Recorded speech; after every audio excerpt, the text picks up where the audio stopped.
ಅವರ ಮುಖವು ನಮ್ಮಲ್ಲಿ ದೇವರು ಪ್ರಕಾಶವು ಕೊಟ್ಟು ನಾವು ಎಲ್ಲಿ ಅವಮಾನ ಪಟ್ಟು ಹೋಗುವುದಕ್ಕೂ ದೇವರು ಬಿಡದೀರ ಕಾಯ್ಕೊಂಡು ಬರ್ತಾರೆ. ಹಲ್ಲೆಲೂಯ. ಯಾವಾಗ ಆತನ ಸನ್ನಿಧಿಯಲ್ಲಿ ಆತನನ್ನು ನಾವು ಆರಾಧನೆ ಮಾಡಕ್ಕೆ ಬರುವಾಗ, ಆತನ ನಾಮವನ್ನು ಘನಪಡಿಸಕ್ಕೆ ಬರುವಾಗ ದೇವರು ಪ್ರಕಾಶ ನಮ್ಮ ಹೃದಯಗಳಲ್ಲಿ ಒಳಿಯುವಂತೆ ದೇವರು ಮಾಡಿದ್ದಾರೆ. ಆಮೇನ್ ಆಮೇನ್ ಅಂತ ಹೇಳಿ ದೇವರ ಆಲಯಕ್ಕೆ ಬಂದು ಯೇಸುವನ್ನು ನಂಬಿ ಯಾರಾದ್ರೂ ಕೆಟ್ಟು ಹೋಗಿರೋದು ಇದ್ದಾರಾ? ಯಾರಾದ್ರೂ ಕೆಟ್ಟು ಹೋಗಿದ್ದೀರಾ? ಇಲ್ಲ ಯಾರಾದ್ರೂ ದರಿದ್ರದಲ್ಲಿದ್ದೀರಾ? ಇಲ್ಲ.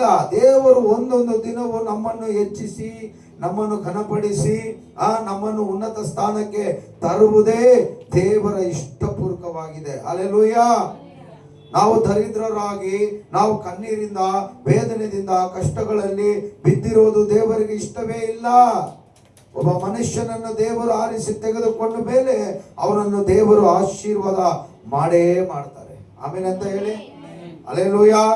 ಹೇಗೆ ಆಶೀರ್ವಾದ ದೇವರು ಮಾಡ್ತಾರೆ ಅಂತ ನಾವು ನೋಡುವಾಗ ಯೆಶಾಯ ಗ್ರಂಥ 55ನೇ ಅಧ್ಯಾಯದಲ್ಲಿ 10ರಿಂದ ಕೆಲವು ವಾಕ್ಯಗಳನ್ನು ನಾವು ಓದೋಣ.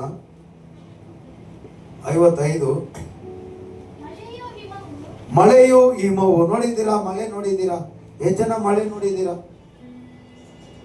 ಮಳೆನೇ ನೋಡಿಲ್ಲ. ಎತ್ಕೊಂಡ್ಬಂದು ಹೋಗಿರೋ ಬಕೆಟಲ್ಲಿ, ಆ ಥರನೇ ಬರೋದು ಮಳೆ ಅಂತ ಹೇಳಿ. ಮಳೆ ನೋಡಿದ್ದೀರಾ? ಹಿಮ ನೋಡಿದ್ದೀರಾ? ಈ ಡಿಸೆಂಬರ್ ತಿಂಗಳಲ್ಲಿ ಬರುತ್ತೆ. ಹಿಮ ನೋಡಿಲ್ವಮ್ಮ ನೀವು? ಐಸ್ ಕಟ್ಟೆ ಈ ಡಿಸೆಂಬರಲ್ಲಿ ಏಸು ಹುಟ್ಟಿದ ದಿನದಲ್ಲೆಲ್ಲ ಹೆಂಗಿರುತ್ತೆ, ಮಂಜು. ಆ ಮಳೆಯು ಹಿಮವು ಅದೆಲ್ಲಿಂದ ಬರುತ್ತೆ? ಆಕಾಶದಿಂದ ಭೂಮಿಗೆ ಬೀಳುತ್ತೆ. ಆಕಾಶದಿಂದ ಭೂಮಿಯಲ್ಲಿ ಬಿದ್ದು, ಭೂಮಿಯಲ್ಲಿ ಬಿದ್ದಿದ ತಕ್ಷಣ ಮಳೆಯು ಹಿಮವು ಏನಾಗುತ್ತೆ? ಒಣಗಿರೋ ಭೂಮಿ ಎಲ್ಲ ತ್ಯಾವವಾಗುತ್ತೆ ಅಲ್ವಾ? ಭೂಮಿಯಲ್ಲಿ ಬಿದ್ದು ಅದು ಹಸಿರುಗೊಳಿಸುತ್ತೆ. ಅದು ಹಸಿರುಗೊಳಿಸುತ್ತೆ ಅಂದ್ರೆ ಭೂಮಿ ತ್ಯಾವ ಇದ್ರೇನೆ ಭೂಮಿಯಲ್ಲಿ ಗಿಡಗಳು, ಮರಗಳು, ಹುಲ್ಲು, ಕಾಯಿ ಬಿಡ ಹಣ್ಣು ಇಂಥ ಹಸಿರಾದ ಕಾರ್ಯಗಳನ್ನು ನಾವು ಕಾಣಕ್ಕಾಗುತ್ತೆ. ಫಲಿಸುವಂತೆ ಮಾಡಿ ಆ ವ್ಯವಸಾಯ ಮಾಡುವವನಿಗೆ ಬೀಜವನ್ನು, ತಿನ್ನುವವನಿಗೆ ಆಹಾರವನ್ನು ಆ ಮಳೆ ಬಂದು ಒದಗಿಸಿದ ಹೊರತೆ ಹೇಗೆ ಆಕಾಶಕ್ಕೆ ಆ ಮಳೆ ಸುಮ್ಮನೆ ಹೆಂಗ್ ತಿರುಗುವುದಿಲ್ಲ. ಬಂದ್ರೆ ಬಿದ್ದು ಬಿಡ್ಬೇಕಲ್ವಾ ಭೂಮಿ ಮೇಲೆ. ಬಂದು ಇಷ್ಟು ದೂರ ಬಂದು ಹಾಗೆ ರಿಟರ್ನ್ ಹೋಗುತ್ತಾ? ಭೂಮಿಯನ್ನು ಮುಟ್ಟುವ ಅಷ್ಟು ಒಂದು ಅರ್ಧ ಅಡಿಗೆ ಬಂದು ಹಾಗೆ ಹೋಗುತ್ತಾ? ಬಂದ್ರೆ ಅದು ಒಂದ್ಸರಿ ಬಂದ್ರೆ ಬಿದ್ದೋಗ್ಬಿಡ್ಬೇಕು. ಹಲ್ಲೆಲೂಯ. ಅದೇ ರೀತಿ ಏನ್ ಹೇಳುತ್ತೆ? ಏಕೆ ಆಕಾಶದಿಂದ ಭೂಮಿಯನ್ನು ತೋರಿಸಿ ಬಿತ್ತುವವನಿಗೆ ಬೀಜವು, ಉಣ್ಣುವವನಿಗೆ ಆಹಾರವು ಕೊಡುವ ಹೊರತು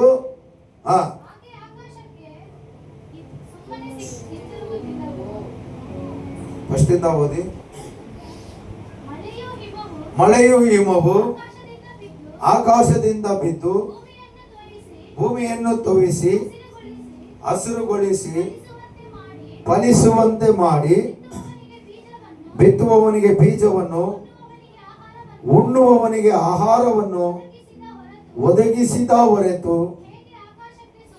ಹೇಗೆ ಆಕಾಶಕ್ಕೆ ಸುಮ್ಮನೆ ಹಿಂತಿರುಗುವುದಿಲ್ಲವೋ ಹಾಗೆಯೇ ನನ್ನ ಬಾಯಿಂದ ಹೊರಟ ಮಾತು ನನ್ನ ಇಷ್ಟಾರ್ಥವನ್ನು ನೆರವೇರಿಸದೆ ಹೊರತು ನನ್ನ ಬಳಿಗೆ ಅದು ವ್ಯರ್ಥವಾಗಿ ಬರಲ್ಲ.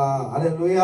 ಅವಾಗ ಒಬ್ಬ ಮನುಷ್ಯನನ್ನು ದೇವರು ಆರಿಸುವಾಗ, ಒಬ್ಬ ಮನುಷ್ಯರನ್ನು ದೇವರು ತಿಳಿದುಕೊಳ್ಳುವಾಗ, ಆ ಮನುಷ್ಯರು ದೇವರ ಸನ್ನಿಧಿಯಲ್ಲಿ ಬಂದು ಆತನನ್ನು ಗಣಪಡಿಸುವಾಗ ಖಂಡಿತವಾಗಿ ದೇವರು ನಮ್ಮನ್ನು ಆಶೀರ್ವಾದ ಮಾಡೇ ಮಾಡ್ತಾರೆ. ಆಮೇಲೆ ಎಂಥ ಪರಿಸ್ಥಿತಿಯಲ್ಲಿ ಕೂಡ, ಎಂಥ ದರಿದ್ರ ಕಾರ್ಯದಲ್ಲಿ ಕೂಡ ದೇವರು ನಮ್ಮನ್ನು ಆಶೀರ್ವಾದ ಮಾಡೇ ಮಾಡ್ತಾರೆ. ಯೇಸುವನ್ನು ಹುಡುಕಿ ಬಂದವರಿಗೆ ಒಳ್ಳೆಯದೇ ಆಗುತ್ತೆ ಹೊರತು ಕೆಟ್ಟದು ಜರುಗೋದೇ ಇಲ್ಲ. ಹಲ್ಲೆಲೂಯ. ಹಲ್ಲೆಲೂಯ. ಅವಾಗ ದೇವರು ಇಷ್ಟಪಡೋದೇನು ಗೊತ್ತಾ? ಪೂರ್ವ ಪಶ್ಚಿಮ ದಿಕ್ಕುಗಳಿಂದ ಎಲ್ಲ ಭಕ್ತರೇ ದೇವರ ಸನ್ನಿಧಾನದಲ್ಲಿ ನಾವು ಬಂದು ಏನ್ ಮಾಡ್ಬೇಕು? ಆತನನ್ನು ಆರಾಧಿಸುವವರಾಗಿರ್ಬೇಕು, ಆತನನ್ನು ಘನಪಡಿಸುವವರಾಗಿರ್ಬೇಕು, ಆತನ ನಾಮವನ್ನು ನಾವೇನ್ ಮಾಡ್ಬೇಕಾಗಿತ್ತು? ಮಹಿಮೆ ಪಡಿಸುವವರಾಗಿರ್ಬೇಕು. ಹಲ್ಲೆಲೂಯ. 84 ಕೀರ್ತನೆ 10 ವಾಕ್ಯ ಓದಿ. 84:10 ಓದಿ.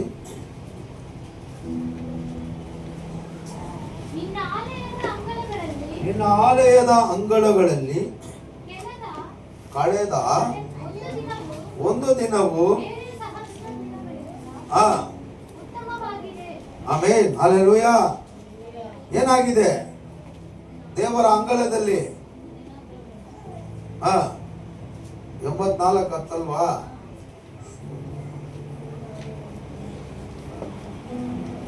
ಒಂದ್ಸತಿ ಎಲ್ಲ ಕಣ್ಣುಗಳು ಮುಚ್ಚಿ. ಇವತ್ತೇನೋ ಭಯಂಕರ ತಡೆ ಆರಾಧನೆ, ಕರೆಂಟ್ ಹೋಗ್ಬಿಟ್ಟು ನೋಡಿ, ಶರ್ಟ್ ಕೂಡ ಐರನ್ ಮಾಡಿಲ್ಲ, ಹಾಗೆ ಎತ್ತಾಕೊಂಡು ಬಂದ್ಬಿಟ್ಟಿದ್ದೀವಿ. ಹಲ್ಲೆಲೂಯಾ. ಕಣ್ಣುಗಳು ಮುಚ್ಚಿ. ಸ್ತೋತ್ರ ದೇವರೇ, ಅಪ್ಪ ಪರಿಶುದ್ಧ ಆತ್ಮನೇ, ನಿನ್ನ ಸಹಾಯದಿಂದ ನಾವು ಪ್ರಾರ್ಥಿಸ್ತಾ ಇದ್ದೇವೆ ಸ್ವಾಮಿ. ಇಲ್ಲಿವರೆಗೂ ಸ್ವಾಮಿ ನಿನ್ನ ನಾಮ ಮಹಿಮೆ ಪಡಿಸಿ, ನಿನ್ನ ನಾಮ ಘನಪಡಿಸಿದ್ದೇವೆ ಕರ್ತನೆ, ಸ್ತೋತ್ರ. ಈಗ ಸ್ವಾಮಿ ಪರಿಶುದ್ಧ ಆತ್ಮನೇ, ಸಭೆಗೆ ನೀನು ಮಾತಾಡಬೇಕು. ಸೇವಕನನ್ನು ಅಪ್ಪ ನೀನು ಬಾಯಾಗಿ ಉಪಯೋಗಿಸುವಂತ ನನ್ನ ಬಾಯನ್ನು, ನನ್ನ ಹೃದಯವನ್ನು, ಮನಸ್ಸನ್ನು ನಿನ್ನ ವಾಕ್ಯಕ್ಕೆ ಸಮರ್ಪಣೆಯಾಗಿ ಅರ್ಪಿಸುತ್ತಾ ಇದ್ದೀನಿ. ಮಾತಾಡುವ ಒಂದೊಂದು ವಾಕ್ಯದ ಭಾಗವು, ಅದರ ಜ್ಞಾನ ಕರ್ತನೆ, ಅದರ ಉದಾಹರಣೆ ಎಲ್ಲವನ್ನು ಕೊಟ್ಟು ಸ್ವಾಮಿ ಸಭೆಗೆ ಮಾತಾಡು ಕರ್ತನೆ. ಅಪ್ಪ ಕೇಳುವವರು, ಕಿವಿ ಉಳ್ಳವರು ಕೇಳಲ್ಪಡಲಿ ಸ್ವಾಮಿ. ಹೌದು, ಆ ವಾಕ್ಯದಿಂದ ಅವರು ಬಲ ಹೊಂದಿಕೊಳ್ಳಲಿ. ಅಪ್ಪ ನಿನ್ನ ನಾಮ ಮಹಿಮೆ ಪಡಿಸಲಿ. ಯೇಸು ಕ್ರಿಸ್ತನ ನಾಮದಲ್ಲಿ ಎಲ್ಲಾ ತಡೆಗಳನ್ನು ನೀಗಿಸಿ ಪ್ರಾರ್ಥಿಸುತ್ತೇವೆ ತಂದೆಯೇ, ಆಮೆನ್. ಹಲ್ಲೆಲೂಯಾ. ಏನ್ ಹೇಳ್ತಾ ವಾಕ್ಯ? ನನ್ನ ಆಲಯದ ಅಂಗಳಗಳಲ್ಲಿ ಕಳೆದ ಒಂದು ದಿನವು ಬೇರೆ ಸಹೋದರಿಗಳಿಗಿಂತ ಉತ್ತಮವಾಗಿದೆ. ಬೇರೆ ಕಾರ್ಯಗಳು, ಬೇರೆ ವಿಷಯಗಳು ಅದಕ್ಕಿಂತ ಕಳೆದ ದಿನದಲ್ಲಿ ಬಂದಂತ ಆ ಕಾರ್ಯಗಳಿಗಿಂತ ದೇವರ ಆಲಯದಲ್ಲಿ ಕಳೆಯೋದು ಒಂದು ದಿನ ಮೇಲಾಗಿರುತ್ತೆ. ಹಲ್ಲೆಲೂಯಾ. ಉತ್ತಮವಾಗಿರುತ್ತೆ. ದುಷ್ಟರ ಗುಡಾರಗಳಲ್ಲಿ ವಾಸಿಸುವುದಕ್ಕಿಂತ ನನ್ನ ದೇವರ ಆಲಯದ ಬಾಗಿಲನ್ನು ಕಾಯ್ದುಕೊಂಡಿರುವುದೇ ಲೇಸು. ಹಲ್ಲೆಲೂಯಾ. ಯಾವುದೋ ಮಾತು, ಬೇಡದಿರೋ ಮಾತು, ಆ ಮಾತು, ಈ ಮಾತು, ಕೊಚ್ಚದ್ದೇ ಮಾತು, ಈ ತರ ಬೇಡದಿರೋ ಕಾರ್ಯಗಳಲ್ಲಿ ನಾನು ಈಡಾಗಿ ಅಲ್ಲಿ ನಾನು ಇರುವುದಕ್ಕಿಂತ ದೇವರ ಆಲಯದ ಬಾಗಿಲಲ್ಲಿ ಬಂದು ನಾನು ಕಾದು ಕುಳಿತಿರುವುದೇ ನನಗೆ ಮೇಲಾಗಿರುತ್ತೆ. ಹಲ್ಲೆಲೂಯಾ. ಅದಕ್ಕೆ ಪ್ರಕಾಶ್ ಫಾದರ್ ಹೇಳಿದ್ರು, ராஜா உன் மாளிகையில் ராப்பகலாய அமர்ந்திருப்பேன், உம்மை துதித்து மகிழ்ந்திருப்பேன், எல்லா துயரோ ಮರೆತಿರುப்பேன்.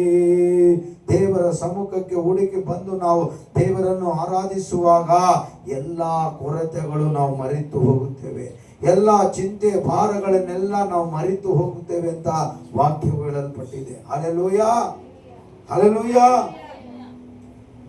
ಆದ್ದರಿಂದ ದೇವರನ್ನು ಹುಡುಕಿ ಬರುವವರಿಗೆ, ಆತನನ್ನು ಕಂಡವರಿಗೆ ಆತನು ಪ್ರಕಾಶವನ್ನು ನೀಡುತ್ತಾರೆ. ಯಾಕಂದ್ರೆ 52 ಹೇಳುತ್ತೆ, ದೇವರು ಪ್ರಕಾಶಿಸುತ್ತಾನೆ.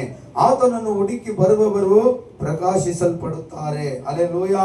ಪ್ರಾಯದ ಸಿಂಹದ ಮರಿಗಳಾದರೂ ಹೊಟ್ಟೆ ಇಲ್ಲದ ಹಸಿದಾವೋ, ಆದರೆ ದೇವರ ಸಮ್ಮುಖಕ್ಕೆ ಹುಡುಕಿ ಬರುವವನಿಗೆ ಯಾವ ಮೇಲಿಗೂ ಕೊರತೆ ಇಲ್ಲ. ಒಂದು ಕಾಡಲ್ಲಿರುವಂತಹ ಸಿಂಹ, ಹೆಣ್ಸಿಂಹ ತನ್ನ ಮರಿಗಳಿಗೆ, ಗಂಡು ಸೋಂಬೇರಿ, ಅದು ಯಾವುದೋ ಒಂದು ಬೇಟೆ ಆಡಿರೋದನ್ನು ಹೋಗಿ ಬೇಟೆ ಆಡಿ ತಿಂತದೆ. ಆದರೆ ಹೆಣ್ಣು ಸಿಂಹ ಹಾಗಲ್ಲ, ತನ್ನ ಮರಿಗಳಿಗೆ ಹೇಗಾದರೂ ಮಾಡಿ, ಕಾಡಲ್ಲಿ ತನ್ನ ಮರಿಗಳಿಗೆ ಹೇಗಾದರೂ ಮಾಡಿ ಏನ್ ಮಾಡ್ತದೆ, ಆಹಾರವನ್ನು ತಂದು ಆ ಮರಿಗಳಿಗೆ ಏನ್ ಮಾಡ್ತದೆ, ತಿನ್ನಿಸುತ್ತದೆ. ಅದಕ್ಕೆ ವಾಕ್ಯ ಹೇಗಾದರೂ ಮಾಡಿ, ಅದಕ್ಕೆ ವಾಕ್ಯ ಹೇಳುತ್ತೆ, ಒಂದು ವೇಳೆ ಆ ಮರಿಗಳಿಗೆ ಆಹಾರ ಕೊರತೆ ಉಳ್ಳದಾಗಿ ಆದ್ರೇನು ಹಾಕ್ಬಿಡ್ಬೋದು, ಆದ್ರೆ ನನ್ನ ಸನ್ನಿಧಾನದಲ್ಲಿ ಹುಡುಕಿ ಬಂದ ನನ್ನ ಮಕ್ಕಳಿಗೆ ಯಾವ ಮೇಲಿಗೂ ಕೊರತೆನೇ ಇಡೋದಿಲ್ಲ. ಕರಗಳ ತಟ್ಟಿ ದೇವರ ನಾಮವನ್ನು ಮಹಿಮೆ ಪಡಿಸೋಣ, ದೇವರ ನಾಮವನ್ನು ಮಹಿಮೆ ಪಡಿಸೋಣ, ಆ ದೇವರನ್ನು ಮಹಿಮೆ ಪಡಿಸೋಣ. ದೇವರ ಸನ್ನಿಧಾನಕ್ಕೆ ಹುಡುಕಿ ಬಂದು ದೇವರನ್ನು ಹುಡುಕಿ ಆರಾಧಿಸುವವರಿಗೆ ಯಾವ ಮೇಲಿಗೂ ಕೊರತೆನೇ ಇರುವುದಿಲ್ಲ ಅಂತ ದೇವರ ವಾಕ್ಯ ಹೇಳಲ್ಪಟ್ಟಿದೆ. ಹಲ್ಲೆಲೂಯಾ. ಒಂದು ಕಾಲದಲ್ಲಿ ನಾವು ರಾತ್ರಿಯ ಹಳೆಯನ್ನ ಬೆಳಗ್ಗೆ ತಿಂತಾ ಇದ್ವಿ ಅಲ್ವಾ? ರಾತ್ರಿ ಹಳೆ ಅನ್ನ ಬೆಳಗ್ಗೆ ತಿಂತಾ ಇದ್ರಿ. ಹಳೆ ಅನ್ನ, ಹಳಸೋಗಿರೋ ಅನ್ನ ಬಿಸಿ ಮಾಡಿ ತಿಂತಾ ಇದ್ರಿ. ಇವತ್ತು ನಾವು ಪಿಜ್ಜಾ, ಬರ್ಗರ್ ಇಂತ ಚೈನಾ ಫುಡ್ ಎಲ್ಲ ತಿನ್ನಕ್ಕೆ ಆರಂಭಿಸ್ಬಿಟ್ಟಿದ್ವಿ ಅಲ್ವಾ? ಬಿರಿಯಾನಿ ಇಲ್ದಿರ ಮನೇನೆ ಇಲ್ಲ. ಯಾವತ್ತೋ ಒಂದು ದಿನ ಬಿರಿಯಾನಿ ತಿಂತಾ ಇದ್ರಿ, ಇವತ್ತು ಅನುದಿನವೂ ಬಿರಿಯಾನಿ ತಿಂತೀವಿ ಅಲ್ವಾ? ಅವಾಗ ಆ ದೇವರನ್ನು ಹುಡುಕಿ ಬರುವವರೆಗೆ ಯಾವ ಮೇಲೆಗೂ ಕೊರತೆ ಇರುವುದಿಲ್ಲ. ದಿನವೂ ಆತನು ತೃಪ್ತಿಯಾದ ಭೋಜನದಿಂದ ನಮ್ಮನ್ನು ತುಂಬಿಸುವ ದೇವರಾಗಿದ್ದಾನೆ. ನಮ್ಮ ಹಸಿವನ್ನು ನೀಗಿಸುವ ಕರ್ತರಾಗಿದ್ದಾರೆ. ನಮ್ಮ ಕೊರತೆಗಳನ್ನೆಲ್ಲ ನೀಗಿಸಿ ನಮ್ಮನ್ನು ಆಶೀರ್ವದಿಸಿ ದಾರಿ ನಡೆಸುವ ಯೇಸುವಾಗಿದ್ದಾರೆ. Hallelujah, praise the Lord. ಅವ ದೇವರು ಆಸೆ ಪಡೋದು, ಮನುಷ್ಯನ ಮೂಲಕ ಆಸೆ ಪಡೋದು ಒಂದೇ ಆತನ ಸನ್ನಿಧಾನಕ್ಕೆ ಬಂದು ಆತನನ್ನು ಆರಾಧಿಸುವವರಾಗಿರ್ಬೇಕು. ಹಲ್ಲೆಲೂಯಾ. ಇವತ್ತು ಮಕ್ಕಳೆಲ್ಲ ಸಂಪಾದನೆ ಮಾಡಕ್ ಸ್ಟಾರ್ಟ್ ಮಾಡಿಬಿಟ್ಟಿದ್ದಾರೆ. ಎತ್ತವ್ರು ಏನ್ ಮಾಡ್ತಾರೆ, ಆ ಸಂಪಾದನೆಗಾಗಿ ನನ್ನ ಮಕ್ಕಳು ಆರಾಧನೆಗೆ ಬಂದಿಲ್ಲ ಅಂದ್ರೂ ಪರವಾಗಿಲ್ಲ ಅಂತ ತಿಳ್ಕೊಳ್ತಾರೆ. ಯಾಕೆ ಮಕ್ಕಳೆಲ್ಲ ಇವಾಗ ದೊಡ್ಡವರಾಗಿದ್ದಾರೆ, ಇವಾಗ ಸಂಪಾದನೆ ಮಾಡಿ ಇದ್ರಲ್ಲಿ ಬಂದಿದ್ದಾರೆ. ಅದರ ಅರ್ಥ ಏನು ಗೊತ್ತಾ? ಮಕ್ಕಳು ನಮ್ಮನ್ನು ಬೆಲೆ ಕೊಟ್ಟು ತಗೊಂಡು ಬಿಟ್ಟಿದ್ದಾರೆ. ನಾವು ಏನಾದ್ರೂ ಮಾಡ್ತೀವಿ, ನೀವು ಏನು ಕೇಳಲೇಬಾರ್ದು.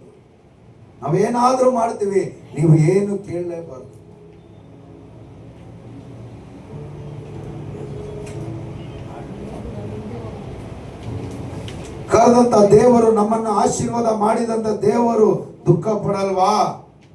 ಆತನ ಸನ್ನಿಧಾನದಲ್ಲಿ ತನ್ನ ಮಕ್ಕಳು ಇಲ್ಲ ಅಂದ್ರೆ ದೇವರು ದುಃಖ ಪಡಲ್ವಾ? ಖಂಡಿತ ಪಡ್ತಾರೆ, ದುಃಖ ಪಡ್ತಾರೆ. ವಾಕ್ಯ ಏನ್ ಹೇಳುತ್ತೆ ನೋಡಿ, ಇದೇ 50ರಲ್ಲಿ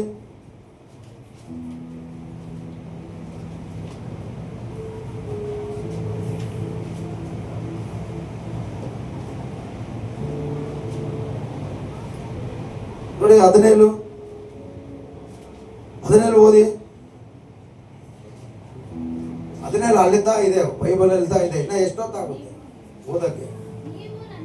ನೀವು ನನ್ನ ಸುರಕ್ಷಿತ ಅಲ್ಲ,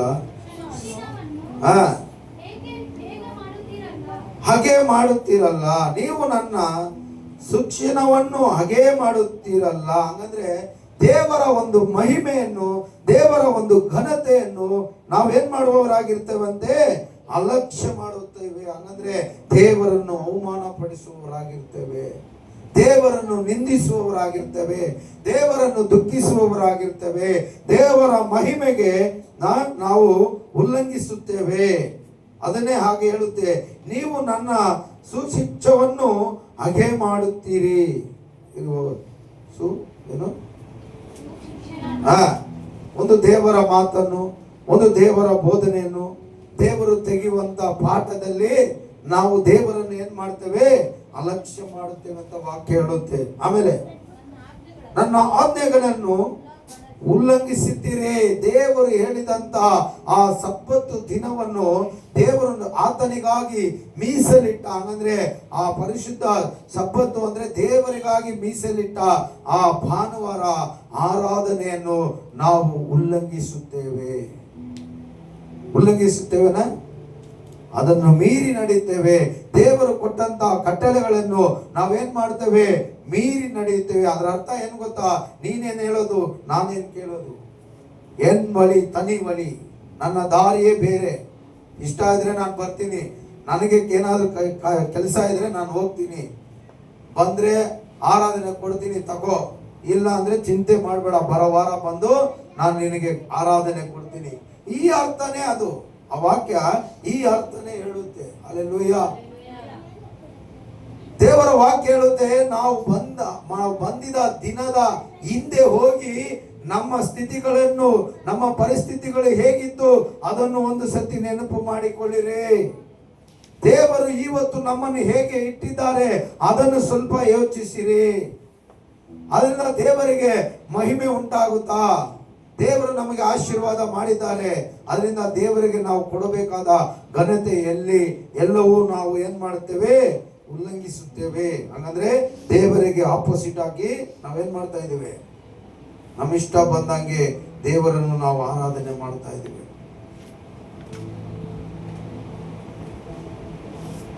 ನೋಡಿ, ಕೆಳಗಡೆ 18 ಏನ್ ಹೇಳುತ್ತೆ ನೋಡಿ, ನೀವು ಚೋರರೊಡನೆ ಸಂತೋಷದಿಂದ ಸೇರುತ್ತೀರಿ, ಜಾರರ ಒಡನಾಟವೇ ನಿಮಗೆ ಇಷ್ಟ ಆಗೈತೆ. ಇಲ್ಲಿ ಸಾಕು. ಚೋರರೊಡನೆ ಸಂತೋಷದಿಂದ ಸೇರುತ್ತೀರಿ. ಚೋರರು ಯಾರಪ್ಪ? ಯಾರು ಚೋರರು? ಯಾರು ಚೋರರು? ಕೀರ್ತನೆ 1ನೇ ಭಾಗದಲ್ಲಿ ಹೇಳುತ್ತೆ, ಓದಿ. ಏನ್ ಹೇಳುತ್ತೆ? ದುಷ್ಟ. ದುಷ್ಟ ಹಂಗಂದ್ರೆ ದೇವರಿಗೆ ವಿರೋಧಿ ಅವನು, ದೇವರ ಮಾತೇ ಕೇಳದಿರವನು, ಆ ದೇವರನ್ನು ದೇವರೇ ಇಲ್ಲ ಅಂತ ಹೇಳುವವನು, ಅವನೇ ದುಷ್ಟ, ಇವನೇ ಚೋರ. ಇಂಥ ದುಷ್ಟರ ಒಟ್ಟಿಗೆ ನಾವುಗಳು ಏನ್ ಮಾಡ್ತೇವೆ? ಕೆಲವರು ಸವಾಸವನ್ನು ಇಟ್ಕೊಂಡು ಅವರೊಟ್ಟಿಗೆ ಸಂತೋಷವರಾಗಿ ಮೆರೀತಾ ಇರ್ತೇವೆ. ಅವರೊಟ್ಟಿಗೆ ಸಂತೋಷವಾಗಿ ಮೆರೀತಾ ಇರುತ್ತೇವೆ. ಅವರೊಟ್ಟಿಗೆ ಒಡನಾಟವನ್ನು ಇಟ್ಟುಕೊಂಡಿರುತ್ತೇವೆ. ನಾನೇನು ಹೇಳ್ತೀನಿ, ಒಬ್ಬ ರಕ್ಷಣೆ ಇರೋನು ನಿನಗೆ ಫ್ರೆಂಡ್ ಆಗಿದ್ರೆ ಆದಷ್ಟು ಮಟ್ಟಿಗೆ ಅವನನ್ನು ನಿನ್ನ ಚರ್ಚಿಗೆ ಕರ್ಕೊಂಬರಕ್ಕೆ, ಅವನನ್ನು ನಿನ್ನ ದೇವರ ಕಡೆಗೆ ತಿರುಗಿಸಕ್ಕೆ ಪ್ರಯತ್ನ ಪಡಿರಿ. ನೀವು ಇನ್ನೊಬ್ಬರು ಮನೆ ಹತ್ರ ಹೋಗೋದಲ್ಲ, ಫ್ರೆಂಡ್ಗಳ ಮನೆ ಹತ್ರ. ಫ್ರೆಂಡ್ ನಿನ್ನ ಮನೆ ಹತ್ರ ಬರಬೇಕು. ದೇವರ ಮಕ್ಕಳ ಮನೆ ಹತ್ರ ನಿಮ್ಮ ಸ್ನೇಹಿತರು ಬರಬೇಕು. ನೀವು ಅವರ ಮನೆಗೆ ಹೋಗುವುದಲ್ಲ, ನೀವು ಅವರ ಕರೆದಂತ ಸ್ಥಳಕ್ಕೆ ಅಂತ ಫ್ರೆಂಡ್ಶಿಪ್ಪೇ ಬಿಟ್ಬಿಡಿ. ಅಂತ ಫ್ರೆಂಡ್ಶಿಪ್ಪೇ ಬೇಕಾಗಿಲ್ಲ. ಅದೆಲ್ಲ ದೇವರಿಗೆ ವಿರೋಧವಾದ ಫ್ರೆಂಡ್ಶಿಪ್. ಅದು ಒಂದು ವೇಳೆ ನಿನ್ನ ಸ್ನೇಹಿತ ನಿನ್ನ ಭಕ್ತಿ ವೃದ್ಧಿಯನ್ನು ಕಂಡಿದ್ರೆ, ಒಂದು ವೇಳೆ ಅವನು ನೀನು ಹೋಗುವ ಆ ಸಭೆ, ಆ ದೇವರನ್ನು ಅವನು ಒಂದು ವೇಳೆ ನಂಬಿದ್ರೆ, ಅವನು ನಿನ್ನ ಹುಡುಕೊಂಡು ನಿನ್ನ ಮನೆ ಹತ್ರ ಬರಲಿ. ನೀನು ಅವನ ಹುಡುಕೊಂಡು ಹೋಗ್ಬೇಡ. ಅವರೆಲ್ಲ ಚೋರರು ಅಂತ ವಾಕ್ಯ ಹೇಳುತ್ತೆ, ಅವರೆಲ್ಲ ದುರ್ಮಾರ್ಗಗಳು ಅಂತ ವಾಕ್ಯ ಹೇಳುತ್ತೆ. ನೀನ್ ಯಾಕೆ ಹೋಗಿ ಸಿಕ್ಕಿಕೊಳ್ಳುತ್ತೀಯ? ನಿನ್ನ ದೇವರು ತಿಳಿದುಕೊಂಡಿರೋದು ಅಂತವರನ್ನು ಬಿಡುಗಡೆ ಮಾಡುವುದಕ್ಕಾಗಿ, ಯೇಸು ನಾಮದಲ್ಲಿ. ನೀನು ಹೋಗಿ ಸಿಕ್ಕಿಕೊಳ್ಳುವುದಕ್ಕಲ್ಲ, ನೀನು ಹೋಗಿ ಅವರೊಟ್ಟಿಗೆ ಇಚ್ಚೋಡಾಗುವುದಲ್ಲ. ಹಲ್ಲೆಲೂಯಾ. ನೀನು ಹೋಗಿ ಇಚ್ಚೋಡಾಗುವುದಲ್ಲ. ನಿನ್ನ ಬಾಯಿಂದ ಬರುವಂತ ದೇವರ ಭಯಭಕ್ತಿಯ ಮಾತನ್ನು ಕೇಳಿ ಅವನು ಇನ್ನೊಂದು ಸತಿ ಹೇಳಬೇಕು, ಇವನು ಎಲ್ಲಿಗೂ ಬರಲ್ಲ ಭಾನುವಾರ, ಇವನು ಚರ್ಚ್ ಬಿಟ್ಟು ಭಾನುವಾರ ಬರಲ್ಲ, ಇವರು ಫಂಕ್ಷನ್ಗೆ ಬರಲ್ಲ, ಇವರು ಬರ್ತ್ಡೇ ಫಂಕ್ಷನ್ಗೆ ಬರಲ್ಲ, ಮದುವೆ ಕಾರ್ಯಕ್ಕೆ ಬೆಳಿಗ್ಗೆನೆ ಬರಲ್ಲ. ಇವರು ಒಂದು ವೇಳೆ ಬರುವುದಾದರೆ ಭಾನುವಾರ ಆರಾಧನೆಯನ್ನು ಮುಗಿಸಿಕೊಂಡು ಮಾತ್ರನೇ ಬರ್ತಾರೆ. ಯಾಕಂದ್ರೆ ಇವರು ಆರಾಧಿಸುವ ದೇವರ ಮೇಲೆ ಇವರು ವೈರಾಗ್ಯವುಳ್ಳವರಾಗಿದ್ದಾರೆ. ಅದು ಅವನು ತಿಳ್ಕೊಬೇಕು. ಎಷ್ಟು ಜನಪ್ಪ ನಿನಗೆ ಫ್ರೆಂಡ್ ಇದ್ದಾರೆ? ಎಷ್ಟು ಜನ ಇದ್ದಾರೆ? ಎಲ್ಲ ರಕ್ಷಣೆ ಹೊಂದ್ಬಿಟ್ಟಿದಾರ? ಬೈಕ್ನಲ್ಲಿರೋ ಒಂದು ರಕ್ಷಣೆ ಹೊಂದಿದಾನ? ಭಾರತ್ ನಗರಲ್ಲಿರೋ ಒಂದು ರಕ್ಷಣೆ ಹೊಂದಿದಾನ ಇಲ್ವಾ? ಹೊಂದಿಲ್ಲ. ನೀನ್ ಯಾಕೆ ಹೋಗ್ತೀಯ ಅಲ್ಲಿ? ನೀನು ಯಾಕೆ ಹೋಗ್ತೀಯ? ನೀನು ಬಾರೋನು ಬಂದಿಲ್ಲ ಅಂದ್ರೆ ಅಂತ ಫ್ರೆಂಡ್ಶಿಪ್ಪೇ ಬಿಟ್ಟುಬಿಡು. ಬೇಡ, ಅಂತ ಫ್ರೆಂಡ್ಶಿಪ್ಪೇ ಬೇಡ. ದೇವರ ವಾಕ್ಯ ಹೇಳುತ್ತೆ, ವಾಕ್ಯವನ್ನು ಕೇಳಿ ಆ ವಾಕ್ಯದಲ್ಲಿ ನಡೆಯುವವನ ಜೊತೆ ನಾನು ಫ್ರೆಂಡ್ ಆಗಿರ್ತೇನೆ. ದೇವರ ವಾಕ್ಯವನ್ನು ನಂಬುವವನ ಜೊತೆ ನಾನು ಫ್ರೆಂಡ್ ಆಗಿರ್ತೇನೆ. ಇವಾಗ ಇವ್ರನ್ನ ಕೇಳಿದ್ರೆ ನನಗೆ ಫ್ರೆಂಡೇ ಇಲ್ಲ ಅಂದ್ಬಿಡ್ತಾರೆ. ಆಮೇಲೆ ಯಾಕೆ ಒಬ್ರು ಇಲ್ವಾ, ಅವರೆಲ್ಲ ರಕ್ಷಣೆ ಹೊಂದ್ಬಿಟ್ಟಿದ್ದಾರೆ ಅಂದ್ಬಿಡ್ತಾರೆ ಇವ್ರುಗಳು. ಹಲ್ಲೆಲೂಯಾ. ದೇವರ ವಾಕ್ಯ ಹೇಳುತ್ತೆ, ಕೀರ್ತನೆ 1ನೇ ಭಾಗದಲ್ಲಿ, ಯಾರು ಆ ಚೋರರು ಅಂತ ನಾವು ನೋಡುವಾಗ, ದುಷ್ಟರ ಆಲೋಚನೆಯಂತೆ ನಡೆಯದೆ. ಅವರೆಲ್ಲ ದುಷ್ಟರಾಗಿರ್ತಾರೆ. ದೇವರ ಮೇಲೆ ನಂಬಿಕೆ ಇರಲ್ಲ. ನಮ್ಮ ದೇವರನ್ನು ಅವಮಾನ ಪಡಿಸುವಂತವರಾಗಿರ್ತಾರೆ.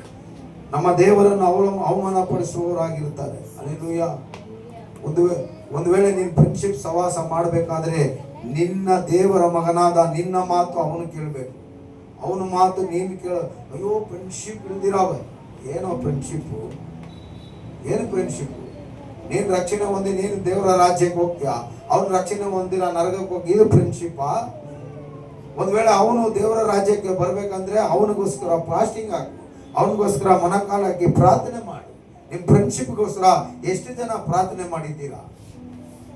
ಆ ರಕ್ಷಣೆ ಹೊಂದಿದ್ದೀರಾ ಇರೋ ಸ್ನೇಹಿತರಿಗೋಸ್ಕರ ಎಷ್ಟು ಜನ ಪ್ರಾರ್ಥನೆ ಮಾಡ್ತಾ ಇದ್ದೀರಾ? ಎಷ್ಟು ಜನ ದೇವರ ಬಗ್ಗೆ ಹೇಳ್ತಾ ಇದ್ದೀರಾ? ದೇವರ ಪ್ರೀತಿಯ ಬಗ್ಗೆ ಎಷ್ಟು ಜನ ಹೇಳ್ತಾ ಇದ್ದೀರಾ? ಹೇಳ್ತಾ ಇಲ್ಲ. ಭೂಲೋಕದಲ್ಲಿ ಇರುವವರೆಗೆ ಫ್ರೆಂಡ್ಶಿಪ್. ಆಮೇಲೆ ನನ್ನ ಬಳಿ ಪರಲೋಕ, ನಿನ್ ಬಳಿ ನರಕ. ಅದು ಒಳ್ಳೇದಾ? ಅದು ಅದಕ್ಕೆ ದಾವೀದ ಹೇಳ್ದ, ದುಷ್ಟರ ಆಲೋಚನೆಯಂತೆ ನಡೆಯದೆ. ಅವನು ಹೇಳ್ಬೋದು, ಇವತ್ತು ಲೀವ್ ಹಾಕು, ಇವತ್ತು ಚರ್ಚೆಗೆ ಹೋಗ್ಬೇಡ, ನಾವೆಲ್ಲೋ ಹೋಗ್ತಾ ಇದೀವಿ, ಹೋಗ್ಬಿಡ್ಬೇಡ ಹಿಂದೆ. ಸೈತಾನ ನಿನ್ನನ್ನು ಕರ್ಕೊಂಡು ಹೋಗ್ತಾ ಇದ್ದಾನೆ.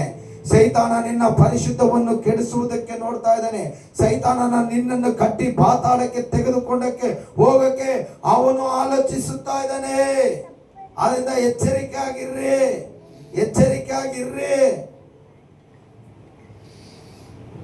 ಮತ್ತೆ ಏನ್ ಹೇಳ್ತು ಕೀರ್ತನೆ 1ನೇ ಭಾಗ, ಪಾಪಾತ್ಮರ ಮಧ್ಯದಲ್ಲಿ ಕೂತುಕೊಳ್ಬೇಡ.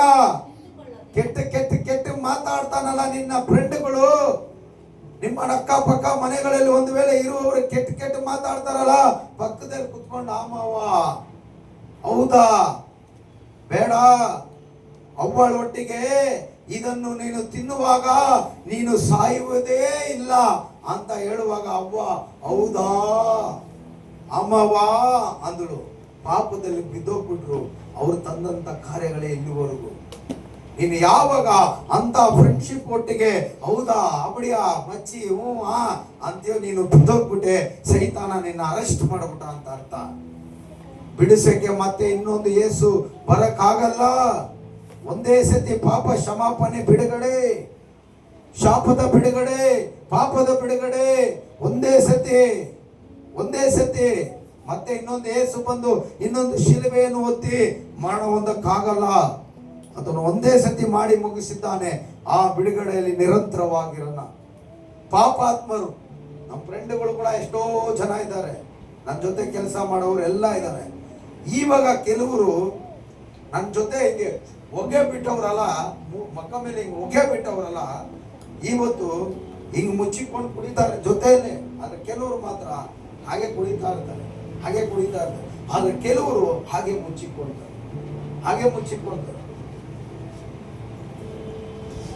ಕೆಲವರು ಮಾತಾಡ್ತಾ ಇರುವಾಗ ಒಂದೇ ಒಂದು ಕೆಟ್ಟ ಮಾತು ಬಂದ್ಬಿಟ್ರೆ ನಾನು ಹೇಳ್ತೀನಿ, ನನ್ನ ಮುಂದೆ ಕೆಟ್ಟ ಮಾತು ಮಾತಾಡೋಗಿದೆ, ಹೋಗಿ ನೀವು ಮಾತಾಡ್ಕೊಳ್ಳಿ ಅಂತ ನಾನು ಸೈಡಲ್ಲಿ ಹೋಗ್ತೀನಿ.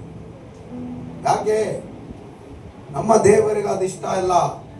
ನಮ್ಮ ದೇವರಿಗೆ ನಾವು ಅವರುಗಳ ಮಧ್ಯದಲ್ಲಿ ಸಾಕ್ಷಿಯಾಗಿ ಬೆಳಕಾಗಿ ನಾವು ಇರಬೇಕಂತ ನಮ್ಮ ದೇವರು ನಮ್ಮನ್ನು ತಿಳಿದುಕೊಂಡು ಆಶೀರ್ವಾದ ಮಾಡಿದ್ದಾರೆ. ಹಲ್ಲೆಲೂಯಾ. ಪಾಪಾತ್ಮರ ಬರೀ ಪಾಪದ ಮಾತೆ, ಬರೀ ಪಾಪದ ಮಾತು ಅಂದ್ರೆ ಒಂದೊಂದು ಮಾತುಗೂ ಯಾರನ್ನ ಅನ್ಯಾಯ ಮಾಡೋಣ, ಯಾರನ್ನ ಹೇಮರ್ಸೋಣ, ಯಾರನ್ನ ಹೇಗೆ ಮಾಡೋಣ, ಬರೀ ಪಾಪದ ವಿಷಯ ಮಾತಾಡೋರು ಮಧ್ಯದಲ್ಲಿ ಕುತ್ಕೊಳ್ಬಾರ್ದು. ಅವ್ನು ನಿನ್ನ ಫ್ರೆಂಡನ ಇರಲಿ, ನಿನ್ನ ಪಕ್ಕದ ಮನೆಯವರನ್ನ ಇರಲಿ, ಯಾರನ್ನ ಇರಲಿ, ನಿನ್ನ ಕೈಯಲ್ಲಿ ಆದ್ರೆ ಹೇಳು, ಇಂಥ ಕೆಟ್ಟ ಮಾತೆಲ್ಲ ಬಿಟ್ಬಿಡಿ, ಬೇಡ. ಇಲ್ಲ ಅವ್ರು ಹಾಗೆ ಇರ್ತಾರ, ನೀವು ಸೈಡ್ ಸ್ವಲ್ಪ ದುಶ್ಮನ್ನ ನೋಡಿದ್ರೆ ದೂರ ಇರಂಗೆ ಸ್ವಲ್ಪ ದೂರ ಹೋಗ್ಬಿಡಿ, ದೂರ ಹೋಗ್ಬಿಡಿ. ಆಮೇಲೆ ಏನ್ ಹೇಳ್ತು? ಧರ್ಮ ನಿಂದಕರೊಡನೆ. ಹಂಗಂದ್ರೆ ನಾವು ಫ್ರೆಂಡ್ಶಿಪ್ ಮಾಡಿದ್ವಿ, ಇಲ್ಲಿಯವರೆಗೂ ಯಾರಾದ್ರೂ ನಾವು ಯೇಸು ಬಗ್ಗೆ ಮಾತಾಡುವಾಗ ಕಿವಿಗೊಟ್ಟು ಕೇಳಿದಾರಾ? ಅವ್ರು ಸ್ವೀಕರಿಸಿಲ್ಲ ಅಂದ್ರೆ ಕೂಡ ಚಿಂತೆ ಇಲ್ಲ. ನಿನ್ನ ಯೇಸು ಬಗ್ಗೆ ನೀನು ಮಾತಾಡುವಾಗ ಅವ್ರು ಯಾವತ್ತನ್ನ ಅವಮಾನ ಪಡಿಸಿ ಮಾತಾಡಿದಾರ? ಅಂತವರನ್ನು ಧರ್ಮ ನಿಂದಕರಡು ಅಂತ ಹೇಳಲ್ಪಡುತ್ತೆ. ದೇವರ ಆ ಧರ್ಮವನ್ನೇ ಅವ್ರು ಏನ್ ಮಾಡ್ತಾರೆ? ನಿಂದಿಸುವಂತವರಾಗಿರ್ತಾರೆ. ಅಂತವರನ್ನು ಕಂಡು ನಾವು ಏನ್ ಮಾಡಬಾರ್ದು? ಅವ್ರ ಜೊತೆಲಿ ಕೂತ್ಕೊಳ್ಬಾರ್ದು.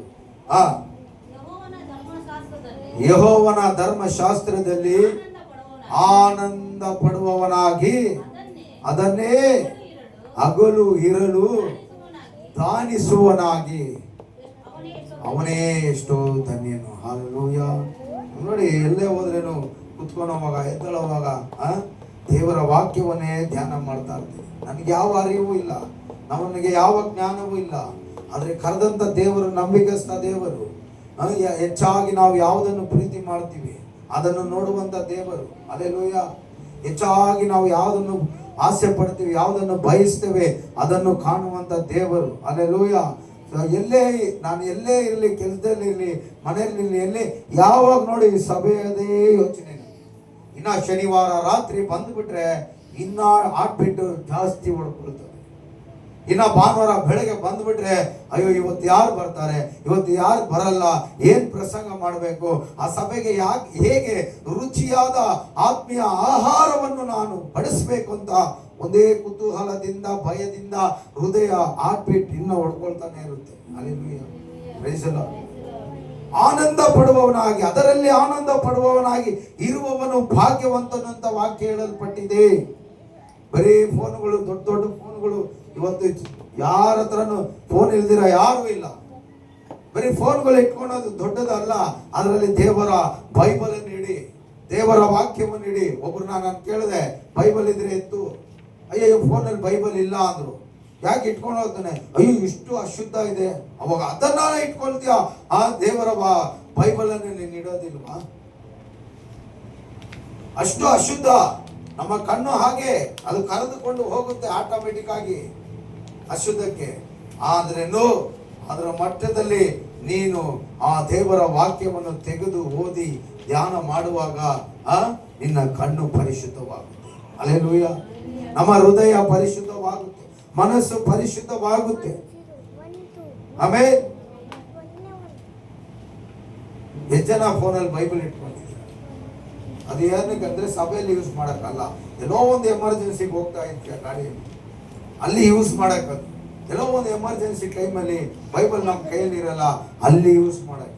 ನೋಡಕ್ ಹೋದ್ರೆ ಪ್ರತಿಯೊಬ್ಬರು ಗಾಡಿ ಇರಲಿ, ಬ್ಯಾಗ್ ಇರಲಿ, ಅವ್ರವ್ರ ಬೈಬಲ್ ಅದರಲ್ಲಿ ಇರಬೇಕು. ಎಲ್ಲಿ ಹೋದ್ರೆ ನಾವು ಬೈಬಲ್ ತಗೊಂಡು ಹೋಗ್ಬೇಕು. ಯಾಕೆ ಹೇಳಿ? ಆ ಬೈಬಲ್ ಯೇಸು ನೀವು ತೆಗೆದುಕೊಂಡು ಹೋಗುವಾಗ ಯೇಸುವೆ ನಿಮ್ಮ ಜೊತೆಯಲ್ಲಿ ಬರ್ತಾ ಇದ್ದಾನೆ ಅಂತ ಅರ್ಥ. ಹೇಳಿ ನಾ ಪೈಟ್ ವರೆ ಯೇಸು ಹಂಗಲ್ಲ, ಅದನ್ನ ಇಟ್ಕೊಳ್ಬೇಕು, ಅದನ್ನ ಇಟ್ಕೊಳ್ಬೇಕು. Praise the Lord. ಅದನ್ನ ಅಂತವರ ಆ ಆಲೋಚನೆಗಳನ್ನೆಲ್ಲ ನಾವು ಕೇಳಿದಿರಾ, ದೇವರನ್ನು ಪ್ರೀತಿ ಮಾಡುವವರಾಗಿ, ಆ ದೇವರನ್ನು ಹಗಲು ರಾತ್ರಿ ನೆನೆಸುವವರಾಗಿ, ಆ ಯೇಸು ನಮಗಾಗಿ ಏನು ಮಾಡಿದ, ಆ ವಾಕ್ಯ ಏನ್ ಹೇಳುತ್ತೆ, ಸಭೆ ಸೇವಕರು ಏನ್ ಹೇಳ್ತಾರೆ, ದೇವರು ಏನ್ ಹೇಳ್ತಾರೆ, ಇದನ್ನು ಹಗಲು ರಾತ್ರಿ ನಾವು ಧ್ಯಾನಿಸಿಕೊಂಡಿದ್ರೆ ನಾವು ಭಾಗ್ಯವಂತರಾಗಿರ್ತೇವೆ. ಆಮೇನ್, ಆಮೇನ್ ಅಂತ ಹೇಳ. ಇದೇ ಕೀರ್ತನೆ ಭಾಗ 53 ಓದೋಣ. ನಮ್ಮ ದೇವರು ಪ್ರತ್ಯಕ್ಷನಾಗುವನು, ಎಷ್ಟು ಮಾತ್ರವೂ ಸುಮ್ಮನೆ ಇರುವುದಿಲ್ಲ. ಯೇಸು ಇವತ್ತು ಯೋವಾನ್ 14ನೇ ಅಧ್ಯಾಯದಲ್ಲಿ ಹೇಳಿದ್ರು, ನಾನು ಹೋಗ್ತಾ ಇದ್ದೇನೆ, ನಿಮಗಾಗಿ ಒಂದು ಸ್ಥಳ ಸಿದ್ಧ ಮಾಡುತ್ತೇನೆ. ಹೇಳಿದ್ರ? ನಿಮ್ಮ ಹೃದಯವು ಕಳವಳದಿರಲಿ, ದೇವರನ್ನು ನಂಬಿರಿ, ನನ್ನನ್ನು ನಂಬಿರಿ. ನನ್ನನ್ನು ನಂಬಿರಿ. ನನ್ನ ತಂದೆಯ ಮನೆಯಲ್ಲಿ ಬಹಳ ಜಾಗ ಇದೆ. ಇಲ್ಲ ಅಂದ್ರೆ ನಿಮಗೆ ಹೇಳುತ್ತಿದ್ದೇನೋ, ನಿಮಗೆ ಸ್ಥಳವನ್ನು ಸಿದ್ಧ ಮಾಡಲಿಕ್ಕೆ ಹೋಗುತ್ತೇನಲ್ಲ. ನಾನು ಹೋಗಿ ನಿಮಗೆ ಸ್ಥಳವನ್ನು ಸಿದ್ಧ ಮಾಡಿದ ಮೇಲೆ ತಿರುಗಿ ಬಂದು ನಿಮ್ಮನ್ನು ಕರೆದುಕೊಂಡು ಹೋಗಿ ನನ್ನ ಬಳಿಯಲ್ಲಿ ನಾನು ನಿಮ್ಮನ್ನು ಸೇರಿಸಿಕೊಳ್ಳುವೆನು. ಹಲ್ಲೆಲೂಯಾ. ನೋಡಿ, ವಾಕ್ಯ ಹೇಳುತ್ತೆ ಏನಂತೆ, ದೇವರು ಪ್ರತ್ಯಕ್ಷನಾಗುವನು, ಎಷ್ಟು ಮಾತ್ರಕ್ಕೂ ಸುಮ್ಮನೆ ಇರುವುದಿಲ್ಲ ಅಂತ ವಾಕ್ಯ ಹೇಳುತ್ತೆ. ಯೇಸು ಶಿಷ್ಯರೊಟ್ಟಿಗೆ ಹೇಳಿದ್ರು, ಆತನು ಪರಲೋಕಕ್ಕೆ ಹೋಗಿದ್ದಾರೆ, ಆತನು ಮತ್ತೆ ಬರುವ ದೇವರಾಗಿರ್ತಾರೆ. ಹಲ್ಲೆಲೂಯಾ.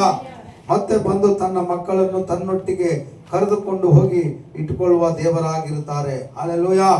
ಆತನು ಮುಂಭಾಗದಲ್ಲಿ, ಆತನು ಬರುವಾಗ ಆತನ ಮುಂಭಾಗದಲ್ಲಿ ಬೆಂಕಿಯು ಪ್ರಜ್ವಲಿಸುತ್ತದೆ, ಆತನ ಸುತ್ತಲೂ ಬಿರುಗಾಳಿ ಬೀಸುತ್ತದೆ. ಹಲ್ಲೆಲೂಯಾ. ಹೆಂಗ್ ಬೀಸಬಹುದು ಬಿರುಗಾಳಿ? ಸ್ವಲ್ಪ ಯೋಚನೆ ಮಾಡಿ ನೋಡಿ. ಇವಾಗ ಯಾವ್ದ ನಾವು ಜೋರ ಗಾಳಿ ಬಂದ್ರೆ ಹೇಗೆ ಕಿತ್ಕೊಂಡೆಲ್ಲ ಹೋಗ್ಬಿಡ್ತದೆ, ನೋಡಿದೀರಾ? ಬಟ್ಟೆ ಗಿಟ್ಟೆ ಎಲ್ಲ ಆರೋಗ್ಬಿಡ್ತದೆ. ಅದಕ್ಕಿಂತ ದೊಡ್ಡ ಬಿರುಗಾಳಿ ಯೇಸು ಬರುವಾಗ ಆತನ ಮುಂದೆ ಬೀಸುವಂತದಾಗಿದೆ. ಬೆಂಕಿ ನೋಡಿದಿರಲ್ಲ, ಆ ಬೆಂಕಿ ಎಲ್ಲ ಆತನ ಮುಂದೆ ಪ್ರಜ್ವಲಿಸುವಂತದಾಗಿದೆ ಆತನ ಬರುವಣದಲ್ಲಿ. ಹಲ್ಲೆಲೂಯಾ. ಯಾಕಂದ್ರೆ ಎಲ್ಲವೂ ಉಂಟು ಮಾಡಿದ್ದು ಆತನೇ, ಎಲ್ಲವನ್ನು ಸೃಷ್ಟಿಸಿದ್ದು ಆ ಸೃಷ್ಟಿಕರ್ತನು ಮಾತ್ರವೇ. 4 ಓದನ. ಆತನು ತನ್ನ ಪ್ರಜೆಗಳ ನ್ಯಾಯ ವಿಚಾರಣೆಯಲ್ಲಿ ಭೂಮಿ ಆಕಾಶಗಳನ್ನು ಸಾಕ್ಷಿಗಳಾಗಿ ನೇಮಿಸುತ್ತಾನೆ. ಹಲ್ಲೆಲೂಯಾ. ನೋಡಿ, ನಮಗೆ ವಿರೋಧವಾಗಿ ಭೂಮಿ ಆಕಾಶ ಸಾಕ್ಷಿ ಹೇಳುತ್ತಂತೆ, ನಾವು ಯೇಸುವಿಗೆ ಮುಂದೆ ನ್ಯಾಯ ವಿಚಾರಣೆಯಲ್ಲಿ ಯೇಸುವಿಗೆ ಮುಂದೆ ಹೇಳ್ಬೋದು, ನಾ ಅದು ಮಾಡಿಲ್ಲ, ಇದು ಮಾಡಿಲ್ಲ, ಅದು ಮಾಡಿಲ್ಲ ಅಂತ. ಆದ್ರೆ ಭೂಮಿ ಆಕಾಶ ನಮ್ಮ ಮೇಲೆ ದೂರು ಹೇಳುತ್ತೆ. ಭೂಮಿ ಆಕಾಶ ಸಾಕ್ಷಿ ಹೇಳುತ್ತೆ, ಬೈಬಲ್ ಸಾಕ್ಷಿ ಹೇಳುತ್ತೆ, ಬೈಬಲ್ ಎದ್ದು ನಿಂತು ಸಾಕ್ಷಿ ಹೇಳುತ್ತೆ, ಗಿಡ ಮರಗಳು ಸಾಕ್ಷಿ ಹೇಳುತ್ತೆ, ಸೂರ್ಯ ಚಂದ್ರ ಎಲ್ಲ ಸಾಕ್ಷಿ ಹೇಳುತ್ತೆ ನಮ್ಮ ಬಗ್ಗೆ. ಒಳ್ಳೆ ಸಾಕ್ಷಿನ ನಾವು ಮಾಡಿದ ಕ್ರಿಯೆಗಳಿಗೆ ತಕ್ಕ ಹಾಗೆ ಅದು ನಮ್ಮ ಬಗ್ಗೆ ಸಾಕ್ಷಿ ಹೇಳುತ್ತೆ. ಸಾಕ್ಷಿ ಯಾಕೆ ಬೇಕು? ಸಾಕ್ಷಿ ಎರಡು ವಿಧವಾದ ಸಾಕ್ಷಿ ಇದೆ. ಒಂದು ಸಾಕ್ಷಿ ತಪ್ಪು ಮಾಡಿದವನಿಗೆ ಮರಣ ದಂಡನೆಯನ್ನು ಕೊಡಿಸುತ್ತೆ. ಇನ್ನೊಂದು ಸಾಕ್ಷಿ ಮರಣ ದಂಡನೆಗೆ ಹೋಗುವಂತವರನ್ನು ಬಿಡಿಸುವಂತ ಸಾಕ್ಷಿ ಆಗಿದೆ. ಇವತ್ತು ಅವರು ಫಿಲ್ಮ್ ಆಕ್ಟ್ರೆಸ್ ದರ್ಶನ್ ಇದ್ದಾರೆ, ಯಾವುದೋ ಒಂದು ಕೊಲೆ ಅವ್ರ ಟೀಮ್ ಮಾಡಿತ್ತು, ಇವಾಗ ಜೈಲಲ್ಲಿದ್ದಾರೆ. ಇನ್ನೇನು ಬೇಲ್ ಸಿಗ್ಬೇಕಾಗಿತ್ತು, ಜಾಮೀನು ಸಿಗ್ಬೇಕಾಗಿ, ಇನ್ನೊಂದು ಸಾಕ್ಷಿ ಹೋಗಿ ಸ್ವಲ್ಪ ಅವ್ರ ಮೇಲೆ ಎಕ್ಸ್ಟ್ರಾ ಹೇಳಿದಿಗೆ ಅವ್ರಿಗೆ ಜಾಮೀನೇ ಸಿಕ್ಕಿಲ್ಲ. ನೋಡಿ, ಒಂದು ಸಾಕ್ಷಿ ನಿನ್ನನ್ನು ನನ್ನನ್ನು ನರಕದಿಂದ ಪಾರು ಮಾಡುವುದಕ್ಕಾಗಿರುತ್ತೆ, ಇನ್ನೊಂದು ಸಾಕ್ಷಿ ನಿನ್ನನ್ನು ನನ್ನನ್ನು ನರಕಕ್ಕೆ ದೆಬ್ಬುವಂತ ಸಾಕ್ಷಿಯಾಗಿರುತ್ತೆ. ಹಲ್ಲೆಲೂಯಾ. ಇವಾಗ ಸಾಕ್ಷಿ ಹಂಗಂದ್ರೆ ನಾವು ತಪ್ಪು ಮಾಡಿದ್ದೇವೆ ಅಂತ ಭೂಮಿ ಆಕಾಶವು ಎಲ್ಲ ಸೃಷ್ಟಿ ಕಾರ್ಯಗಳು ಎದ್ದು ದೇವರ ಮುಂದೆ ಸಾಕ್ಷಿ ಹೇಳುವಂತದ್ದಾಗಿದೆ. ನಾವು ಅವನವನ ಕ್ರಿಯೆಗೆ ತಕ್ಕ ಫಲ ಯಾರ ಹತ್ರ ಇದೆ? ಯೇಸು ಕೈಯಲ್ಲಿದೆ. ಅವಾಗ ನಾವು ಒಳ್ಳೆಯದನ್ನು ಮಾಡಿದರೆ, ಯೇಸುಗೆ ಇಷ್ಟವಾದ ಕಾರ್ಯಗಳು ಈ ಭೂಮಿಯಲ್ಲಿ ನಾವು ಮಾಡಿರುವುದಾದರೆ ನಾವು ಶಿಕ್ಷೆಯಿಂದ ತಪ್ಪಿಸಿಕೊಳ್ತೇವೆ. ಒಂದು ವೇಳೆ ನಾವು ದೇವರಿಗೆ ಇಷ್ಟವಾಗ್ದಿರೋ ಕಾರ್ಯಗಳು ಮಾಡಿದ್ರೆ, ಒಂದು ವೇಳೆ ಅಲ್ಲಿ ಇಲ್ಲ ಸ್ವಾಮಿ ನಾ ಹಿಂಗ್ ಮಾಡಿದೆ, ನಾ ಒಳ್ಳೇದೇ ಮಾಡಿದೆ, ನಾ ಹಿಂಗ್ ಮಾಡಿದೆ ಹಂಗ್ ಮಾಡಿದೆ ಅನ್ನುವಾಗ ಸೃಷ್ಟಿಗಳೆಲ್ಲ ಎದ್ದು ಏನ್ ಮಾಡುತ್ತಂತೆ? ನಮಗೆ ವಿರೋಧವಾಗಿ ಸಾಕ್ಷಿಗಳನ್ನು ನುಡಿಯುತ್ತೆ. ಯಾವ ಸಾಕ್ಷಿಯಲ್ಲಿ ನಾವು ಅಲ್ಲಿ ನಿಲ್ಲಬೇಕು? ಅರ್ಥ ಆಗಿಲ್ಲ. ಎರಡು ಸಾಕ್ಷಿ ಇದೆ. ಒಂದು ಒಂದು ವೇಳೆ ನಾವು ತಪ್ಪು ಮಾಡಿದರೆ ಆ ತಪ್ಪಿಗೆ ಸರಿಯಾದ ಸಾಕ್ಷಿ ಹೇಳೋದು ಕೊಡುತ್ತೆ. ಆ ಸಾಕ್ಷಿ ಪ್ರೂಫ್ ಆಗ್ಬಿಟ್ರೆ ನಮಗೆ ದಂಡನೆ ಖಂಡಿತ. ಇನ್ನೊಂದು ಸಾಕ್ಷಿ, ನಾವು ಒಳ್ಳೆ ಕಾರ್ಯಗಳು ಮಾಡಿದ್ರೆ ಅದು ಒಳ್ಳೆ ರೀತಿಯಾಗಿ ದೇವರ ಮುಂದೆ ಸಾಕ್ಷಿ ಹೇಳುತ್ತೆ ಸೃಷ್ಟಿಗಳು. ಆವಾಗ ನಾವು ದಂಡನೆಯಿಂದ ತಪ್ಪಿಸಿಕೊಳ್ಳುತ್ತೇವೆ. ಇವಾಗ ನಮ್ಮನ್ನು ನಾವು ವಿಚಾರಿಸಿಕೊಳ್ಳೋಣ, ನಾವು ಯಾವ ಸಾಕ್ಷಿಯಲ್ಲಿ ನಿಲ್ಲಬೇಕು? ಜೋರಾಗಿ ಹೇಳಿ. ಒಳ್ಳೆ ಸಾಕ್ಷಿಯಲ್ಲಿ ನಾವು ನೆಲೆಸಿರುವಾಗ ನಾವು ಖಂಡಿತ ದಂಡನೆಯಲ್ಲಿ ತಪ್ಪಿಸಿಕೊಳ್ತೇವೆ. Hallelujah, hallelujah. ಇವಾಗ ತಪ್ಪು ಮಾಡುವುದು ದೇವರು ತಡೆಯಲ್ಲ. ಇವತ್ತು ನಾವು ಪಾಪಗಳನ್ನು ಮಾಡುವುದು, ದೇವರಿಗೆ ವಿರೋಧವಾದ ಕಾರ್ಯಗಳು ಮಾಡುವುದರಿಂದ ದೇವರು ನಮ್ಮನ್ನು ತಡೆಯಲ್ಲ. ನಿಂತ್ಕೋ, ನೀನ್ ತಪ್ಪು ಮಾಡಬೇಡ ಅಂತ ದೇವರು ನಮ್ಮನ್ನು ಕೈ ಹಿಡಿದು ನಿಲ್ಲಿಸಲ್ಲ, ಬಿಡ್ತಾನೆ. ಹೋಗಿ ಮಾಡ್ಕೋ ಹೋಗು. ಅದೇ ರೀತಿ ವಾಕ್ಯದಿಂದ ಮಾತಾಡ್ತಾನೆ, ತಪ್ಪು ಮಾಡಬೇಡ ಅಂತ. ಆದ್ರೆ ಅದನ್ನು ಮಿಂಚಿ ನಾವು ಹೋಗುವಾಗ ನಮ್ಮನ್ನು ತಡೆಯುವುದಿಲ್ಲ ದೇವರು. ನಮ್ಮನ್ನೇನ್ ಮಾಡಲ್ಲ, ಬಲವಂತ ಮಾಡಲ್ಲ, ಎಚ್ಚರಿಸ್ತಾರೆ ವಾಕ್ಯದಿಂದ.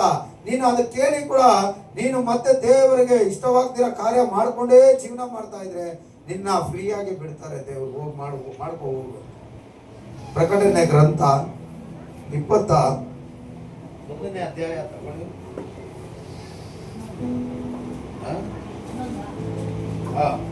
ಅನ್ಯಾಯ ಮಾಡುವವನು 22:11 ಅನ್ಯಾಯ ಮಾಡುವವನು ಇನ್ನೂ ಅನ್ಯಾಯ ಮಾಡಲಿ. ನೋಡಿದ್ರ, ನೀನು ಅನ್ಯಾಯ ಮಾಡ್ತೀಯ, ದೇವರು ಫಸ್ಟೇ ಹೇಳಿದ್ರು ಅನ್ಯಾಯ ಮಾಡಬೇಡ್ರಿ, ಆ ಅನ್ಯಾಯಗಾರನಾಗಿ ಕೂಡ ಇರಬೇಡಿ, ಏಮಾರಿಸ್ಬೇಡಿ, ಸುಳ್ಳು ಹೇಳ್ತಾ ಇರಬೇಡಿ, ಒಡ ಹುಟ್ಟಿದ್ದವರ ಒಟ್ಟಿಗೆ ಸುಳ್ಳು ಹೇಳ್ಬೇಡ್ದು, ಇನ್ನೊಬ್ಬರಿಗೆ ಏಮಾರಿಸಬಾರ್ದು. ನಿನ್ನ ಮಾತು ಹೌದಂದ್ರೆ ಹೌದು, ಇಲ್ಲ ಅಂದ್ರೆ ಇಲ್ಲ. ಏನೋ ನಮ್ಮ ಮಾತು ಹೇಗಿರ್ಬೇಕಂತೆ? ಹೌದು ಅಂದ್ರೆ ಹೌದು, ಇಲ್ಲ ಅಂದ್ರೆ ಇಲ್ಲ. ನೀನು ಯಾವುದೋ ಒಂದು ಕಾರ್ಯ ಮಾಡಿರ್ತೀಯ, ಇಲ್ಲವೇ ಇಲ್ಲ ಅಂತ ಸಾಧಿಸೋಕೆ ಹೋಗ್ಬೇಡ. ತಪ್ಪನ್ನು ಒಪ್ಪಿಕೋ, ದೇವರು ನಿನ್ನನ್ನು ಕ್ಷಮಿಸಿಬಿಡ್ತಾರೆ. ನೀನು ಮಾಡಿಬಿಟ್ಟು ಬಂದು ಇಲ್ಲವೇ ಇಲ್ಲ ಅಂತೀಯ ನೋಡು, ಬಾಬಾ ದೇವರು ಕೂಡ ಸಹಿಸ್ಕೊಳ್ಳಲ್ಲ. ತಲೆ ಮೇಲೆ ಆನೆ ಇಟ್ಟು ಸುಳ್ಳನ್ನು ಹೇಳ್ಬೇಡ. ನಾನು ಸತ್ಯವಾಗಿ ನಾನು ಮಾಡಿದೆ ಅಂತ ಹೇಳ್ಬೇಡ. ನಿನ್ನ ತಲೆ ಮೇಲೆ ಕೂಡ ನಿನ್ನ ಕೈ ಇಡಬೇಡ. ಆಕಾಶದ ಮೇಲೆ ಕೂಡ ಆಣೆ ಇಡಬೇಡ, ಭೂಮಿಯ ಮೇಲೆ ಕೂಡ ಆಣೆ ಇಡಬೇಡ. ಯಾಕಂದ್ರೆ ಆಕಾಶವು ಆತನ ಸಿಂಹಾಸನವಾಗಿದೆ, ಭೂಮಿ ಆತನ ಪಾದಪೀಠವಾಗಿದೆ ಅಂತ ವಾಕ್ಯ ಹೇಳುತ್ತೆ. ನಿನ್ನ ತಲೆಯ ಮೇಲೆ ಕೂಡ ಆಣೆ ಇಡಬೇಡ. ಯಾಕಂದ್ರೆ ನಿನ್ನ ಒಂದು ಕೂದಲನ್ನು ಬೆಳ್ಳಕ್ಕೆ ಬೆಳೆಸೋಕ್ಕೂ ನಿನ್ನ ಕೈಯಲ್ಲಿ ಆಗಲ್ಲ, ಕರ್ರಗೆ ಮಾಡೋಕ್ಕೂ ಆಗಲ್ಲ.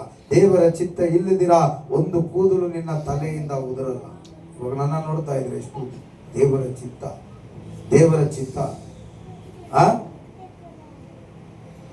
ನಿನ್ನ ಮಾತು ಹೌದು ಅಂದ್ರೆ ಹೌದು, ಇಲ್ಲ ಅಂದ್ರೆ ಇಲ್ಲ, ಇದೆ ಅಂದ್ರೆ ಇದೆ, ಇಲ್ಲ ಅಂದ್ರೆ ಇಲ್ಲ. ಇಟ್ಕೊಂಡೇ ಇಲ್ಲ ಅನ್ಬಾರ್ದು, ಇಟ್ಕೊಂಡೆ ಏನ್ ಮಾಡ್ಬಾರ್ದು, ಇಲ್ಲ ಅನ್ಬಾರ್ದು. ಮಾಡ್ಬಿಟ್ಟು ನಾ ಮಾಡೇ ಇಲ್ಲ ಅನ್ಬಾರ್ದು, ಹೇಳ್ಬಿಟ್ಟು ನಾನು ಹೇಳೇ ಇಲ್ಲ ಅನ್ಬೇಕು.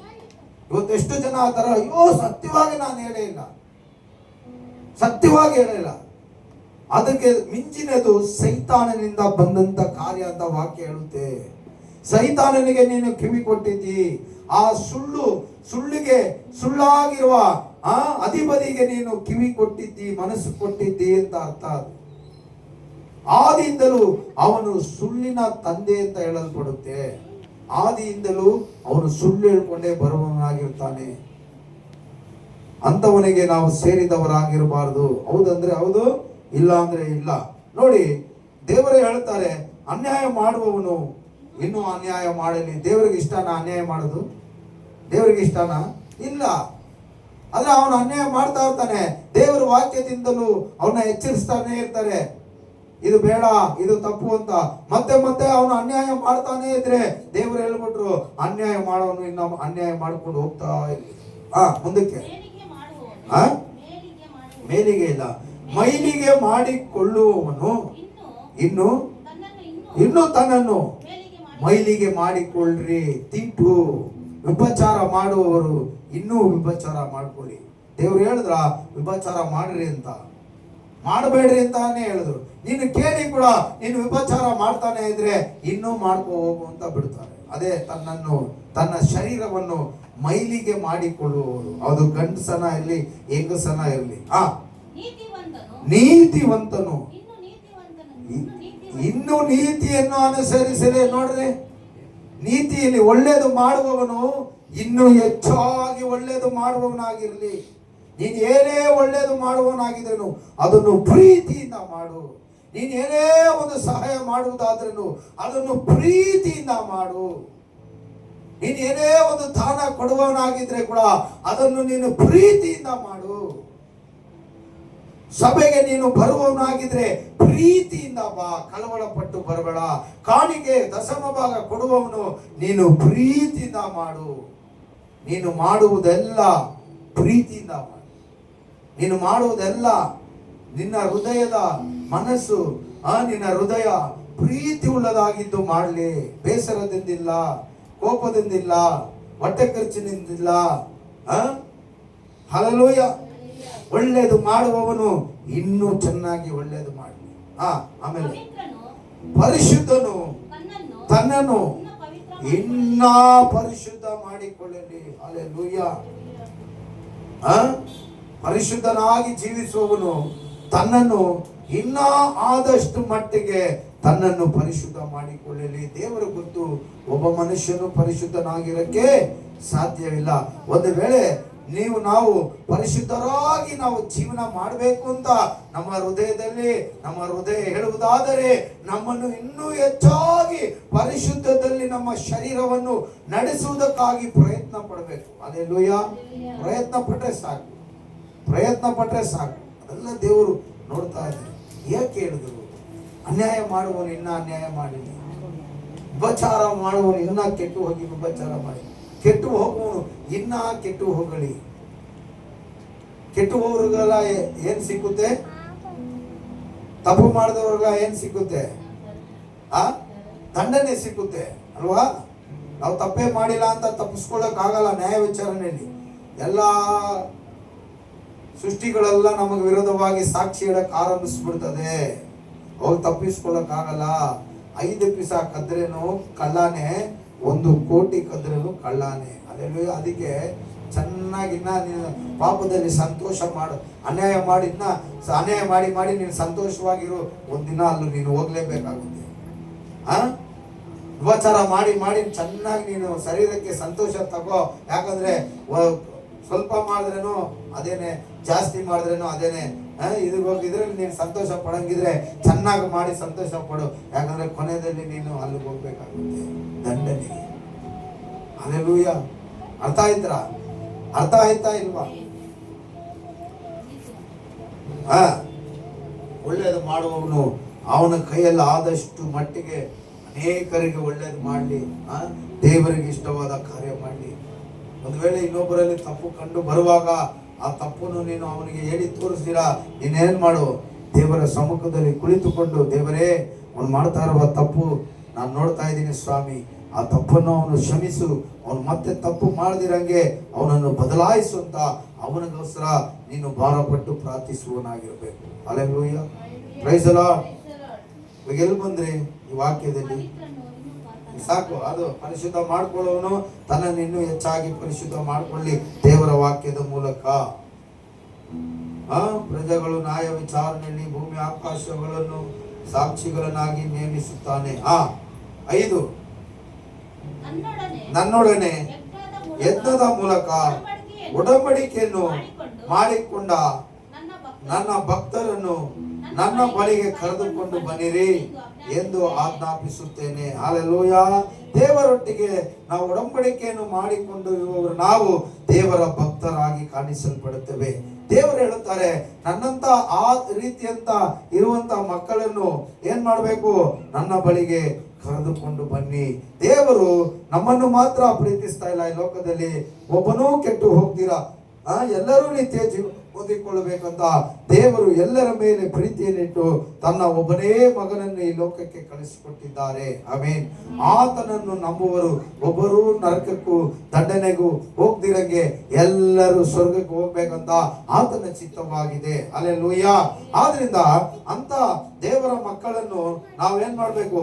ಅವನು ಪಾಪದಲ್ಲಿ ಇದ್ರೆ ಕೂಡ ಅವನು ದೇವರ ಮಗನೇ, ಅವನು ಕುಡಿಗಾರನಾಗಿದ್ರೆ ಕೂಡ ಅವನು ದೇವರ ಮಗನೇ, ಅವನು ಕದಿತಾ ಇದ್ರೆ ಕೂಡ ಅವನು ದೇವರ ಮಗನೇ. ಹಲ್ಲೆಲೂಯ.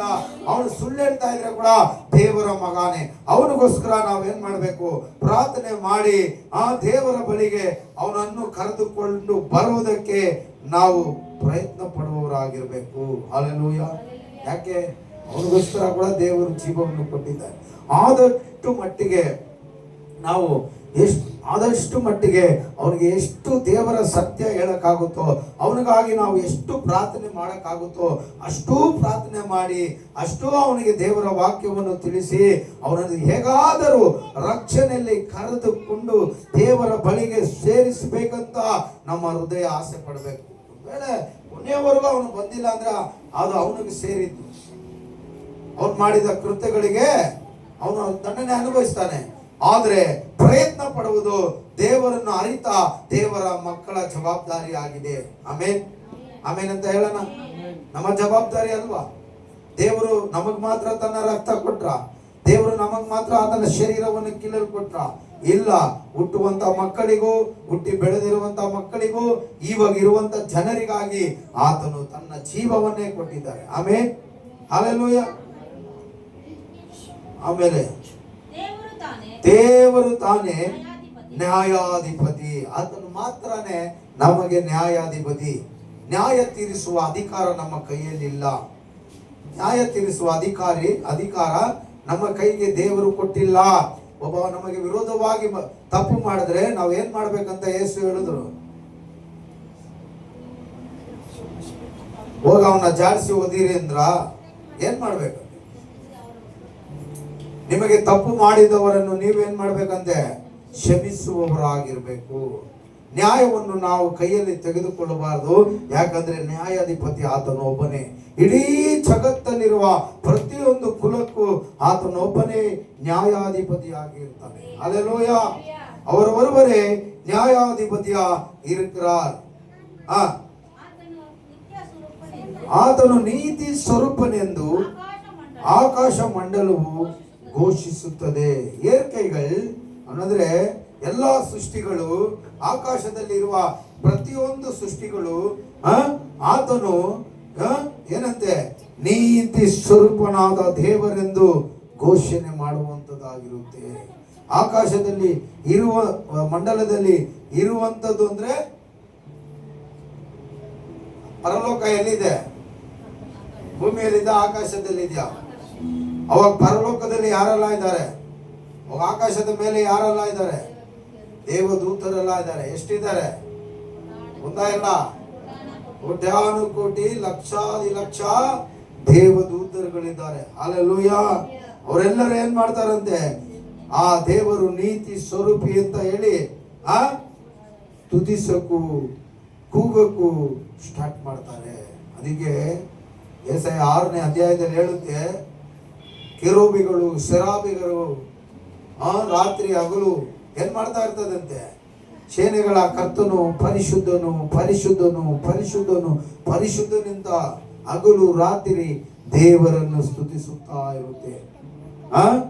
ಆ ನೀತಿ ಸ್ವರೂಪನಾದ ದೇವರನ್ನು ಏನ್ ಮಾಡ್ತಾ ಇದ್ದ? ಅದು ಸೌಂಡು ಶಬ್ದದಿಂದ ಘೋಷಣೆ ಮಾಡ್ತಾ ಇರ್ತದೆ, ಆತನು ಪರಿಶುದ್ಧನು, ಆತನು ಪರಿಶುದ್ಧನು, ಆತನು ಪರಿಶುದ್ಧನು. ನಾವು ಈ ಭೂಮಿಯಲ್ಲಿರುವ ತನ್ನ ಮಕ್ಕಳಾದ ನಾವು ಆತನನ್ನು ಸ್ತುತಿಸುವವರಾಗಿ, ಆತನನ್ನು ಆರಾಧಿಸುವವರಾಗಿ, ಆತನ ನಾಮ ಮಹಿಮೆ ಪಡಿಸುವವರಾಗಿ ಅನುದಿನವೂ ಕಾಣಿಸಿಕೊಳ್ಳಲ್ಪಡಬೇಕು ದೇವರ ಸಮ್ಮುಖದಲ್ಲಿ. ನಿಮಗೆ ಗೊತ್ತಾ, ಕೆಲವು ಸಭೆಗಳಲ್ಲಿ ಡೈಲಿ ಪ್ರಾರ್ಥನೆ ಇದೆ. ಅದರಲ್ಲಿ ಒಬ್ಬರು ಇಬ್ಬರನ್ನ ಕೆಲ್ಸಕ್ಕೆ ಹೋಗ್ತಿರೋರು ಬಂದು ಕುತ್ಕೊಂತಾರೆ, ಅಷ್ಟೇ ಸಾಕು ಪ್ರಾರ್ಥನೆ ಮಾಡಕ್ಕೆ. ಚರ್ಚಲ್ಲಿ ಜನ ಫುಲ್ ಆಗಿ ತುಂಬಿರ್ಬೇಕಂತ ಇಲ್ಲ, 10 ಜನ ಇದ್ರೆ ಕೂಡ ಸಾಕು ದೇವರನ್ನು ಆರಾಧನೆ ಮಾಡಕ್ಕೆ. ಒಬ್ಬರನ್ನ ಕೇಳಿದೆ, ಅಪ್ಪ ಇಷ್ಟು ದೊಡ್ಡ ಚರ್ಚ್ಗೆ ಹೋಗ್ತೀರಾ ನೀವು, ಎಷ್ಟು ಆತ್ಮ ಚರ್ಚಲ್ಲಿ ಜನ, ಪಾಸ್ಟರ್ ಕೂಡ ವಿಧ ವಿಧವಾದ ಡ್ರೆಸ್ಗಳು ಹಾಕ್ತಾರೆ, ಹೀಗೆ ಟಿವಿಲೆಲ್ಲ ಬರುತ್ತೆ. ನೋವನ ಮಕ್ಕಳ ಹೆಸರು ಹೇಳಪ್ಪ ಅಂದ್ರೆ ಗೊತ್ತಿಲ್ಲ. ಯಾಕೆ? ನೀನು ಹೋಗ್ತಾ ಇರೋದು ವಾಕ್ಯ ಕೇಳಕ್ಕಲ್ಲ, ನೀನು ಹೋಗ್ತಾ ಇರೋದು ಆತ್ಮದಿಂದ ಪೂರ್ಣ ಪ್ರಾಣದಿಂದ ದೇವರನ್ನು ಆರಾಧನೆ ಮಾಡಕ್ ಹೋಗ್ತಾ ಇಲ್ಲ. ನಿನ್ ಫ್ರೆಂಡ್ಸ್ ಅಲ್ಲಿದ್ದಾರೆ, ಆ ಫ್ರೆಂಡ್ಸ್ ಜೊತೆ ನೀನು ಸಂತೋಷ, ಫ್ರೆಂಡ್ಗಳು ಒಟ್ಟಿಗೆ ನೀನು ಸಂತೋಷ ಪಡುವುದಕ್ಕಾಗೇ ನೀನು ಆಲಯಕ್ಕೆ ಹೋಗ್ತಾ ಇದೆಯಾ. ಮತ್ತೇನಕ್ಕೂ ನೀನು ಹೋಗ್ತಾ ಇಲ್ಲ, ದೇವರನ್ನು ಮಹಿಮೆ ಪಡಿಸಕ್ ಹೋಗ್ತಾ ಇಲ್ಲ, ದೇವರ ವಾಕ್ಯವನ್ನು ನೀನು ಕೇಳಕ್ಕೆ ಹೋಗ್ತಾ ಇಲ್ಲ. ಸರಿ, ನಾನು ಕೇಳ್ತೀನಿ, ಈ ಸಣ್ಣ ಚರ್ಚಲ್ಲಿ ನೋಹನಿಗೆ ಎಷ್ಟು ಮಕ್ಕಳಿದ್ರು? ಇನ್ನ ಕೇಳಿಲ್ಲ. ನೋಹನಿಗೆ ಸರಿ ಎಷ್ಟು ಹೇಳಿ, ಎಷ್ಟು? How Noah in sons? How much people? people ಮಕ್ಕಳಿಗೆ ಏನಂತೆ? ನೋವಾಗೆ ಅನ್ನಕ್ಕೆ ಬಾಯಿಗಳೇ ಇಲ್ಲ. How children Noah? How much children Noah? 3 boys. How girls? How? Tell me. 3 ಹೇಳ್ಬಿಟ್ಟೆ. Okay, ಎಷ್ಟು ಜನ ಹೆಣ್ಮಕ್ಳು, ಎಷ್ಟು ಜನ ಗಂಡು ಮಕ್ಕಳು ಹೇಳ್ರಿ ಟಕ್ಕಂತ. ಪಾಸ್ಟ್ರಮ್ಮ 3 ಅಂದಿದ್ದೀವಿ, 3 ಅಂದ್ಬಿಟ್ಟೆ. ಎಷ್ಟು ಜನ ಗಂಡು ಮಕ್ಕಳು, ಎಷ್ಟು ಜನ ಹೆಣ್ಮಕ್ಳು ಆ 3ರಲ್ಲಿ? ಗೊತ್ತಾ ಗೊತ್ತಿಲ್ಲ? ಗೊತ್ತು ಅಂದ್ರೆ ಹಿಂಗೆ, ಗೊತ್ತಿಲ್ಲ ಅಂದ್ರೆ ಹಿಂಗೆ. ಗೊತ್ತಿಲ್ಲ ಅವಳಮ್ಮ ತೆರಲೆ ಎಷ್ಟಮ್ಮ?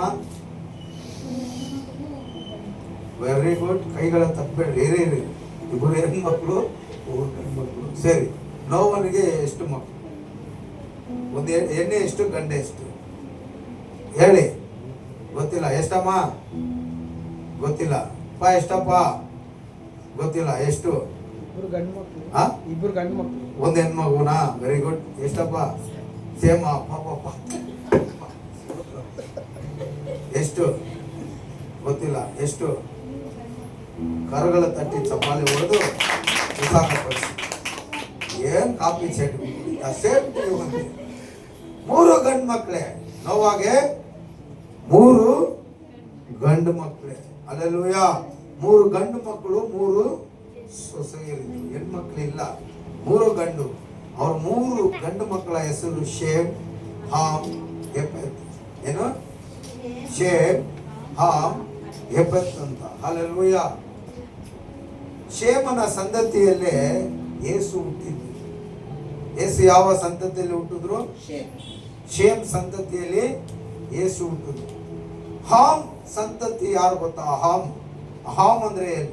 ಇವನಿಗೆ ತುಂಬಾ ಅಹಾಮ್ ಇದೆ ಅಂದ್ರೆ ಏನಂತ ಇವನು ತುಂಬಾ ಹಾಮ್ ಅಂತಾರಲ್ಲ, ಏನು ಗರ್ವನ ಹೆಮ್ಮೆನ? ಏನು ಹೆಮ್ಮೆ ಪಡುವಂತ ಸಂತತಿ. ಎಪೆತ್ ಸಂತತಿಯಲ್ಲಿ ಒಂದು ನಿಮಿಷ ಅದನ್ನು ನಾವು ಆಧಾರ ಪೂರ್ವಕವಾಗಿ ನೋಡ್ಬಿಡೋಣ.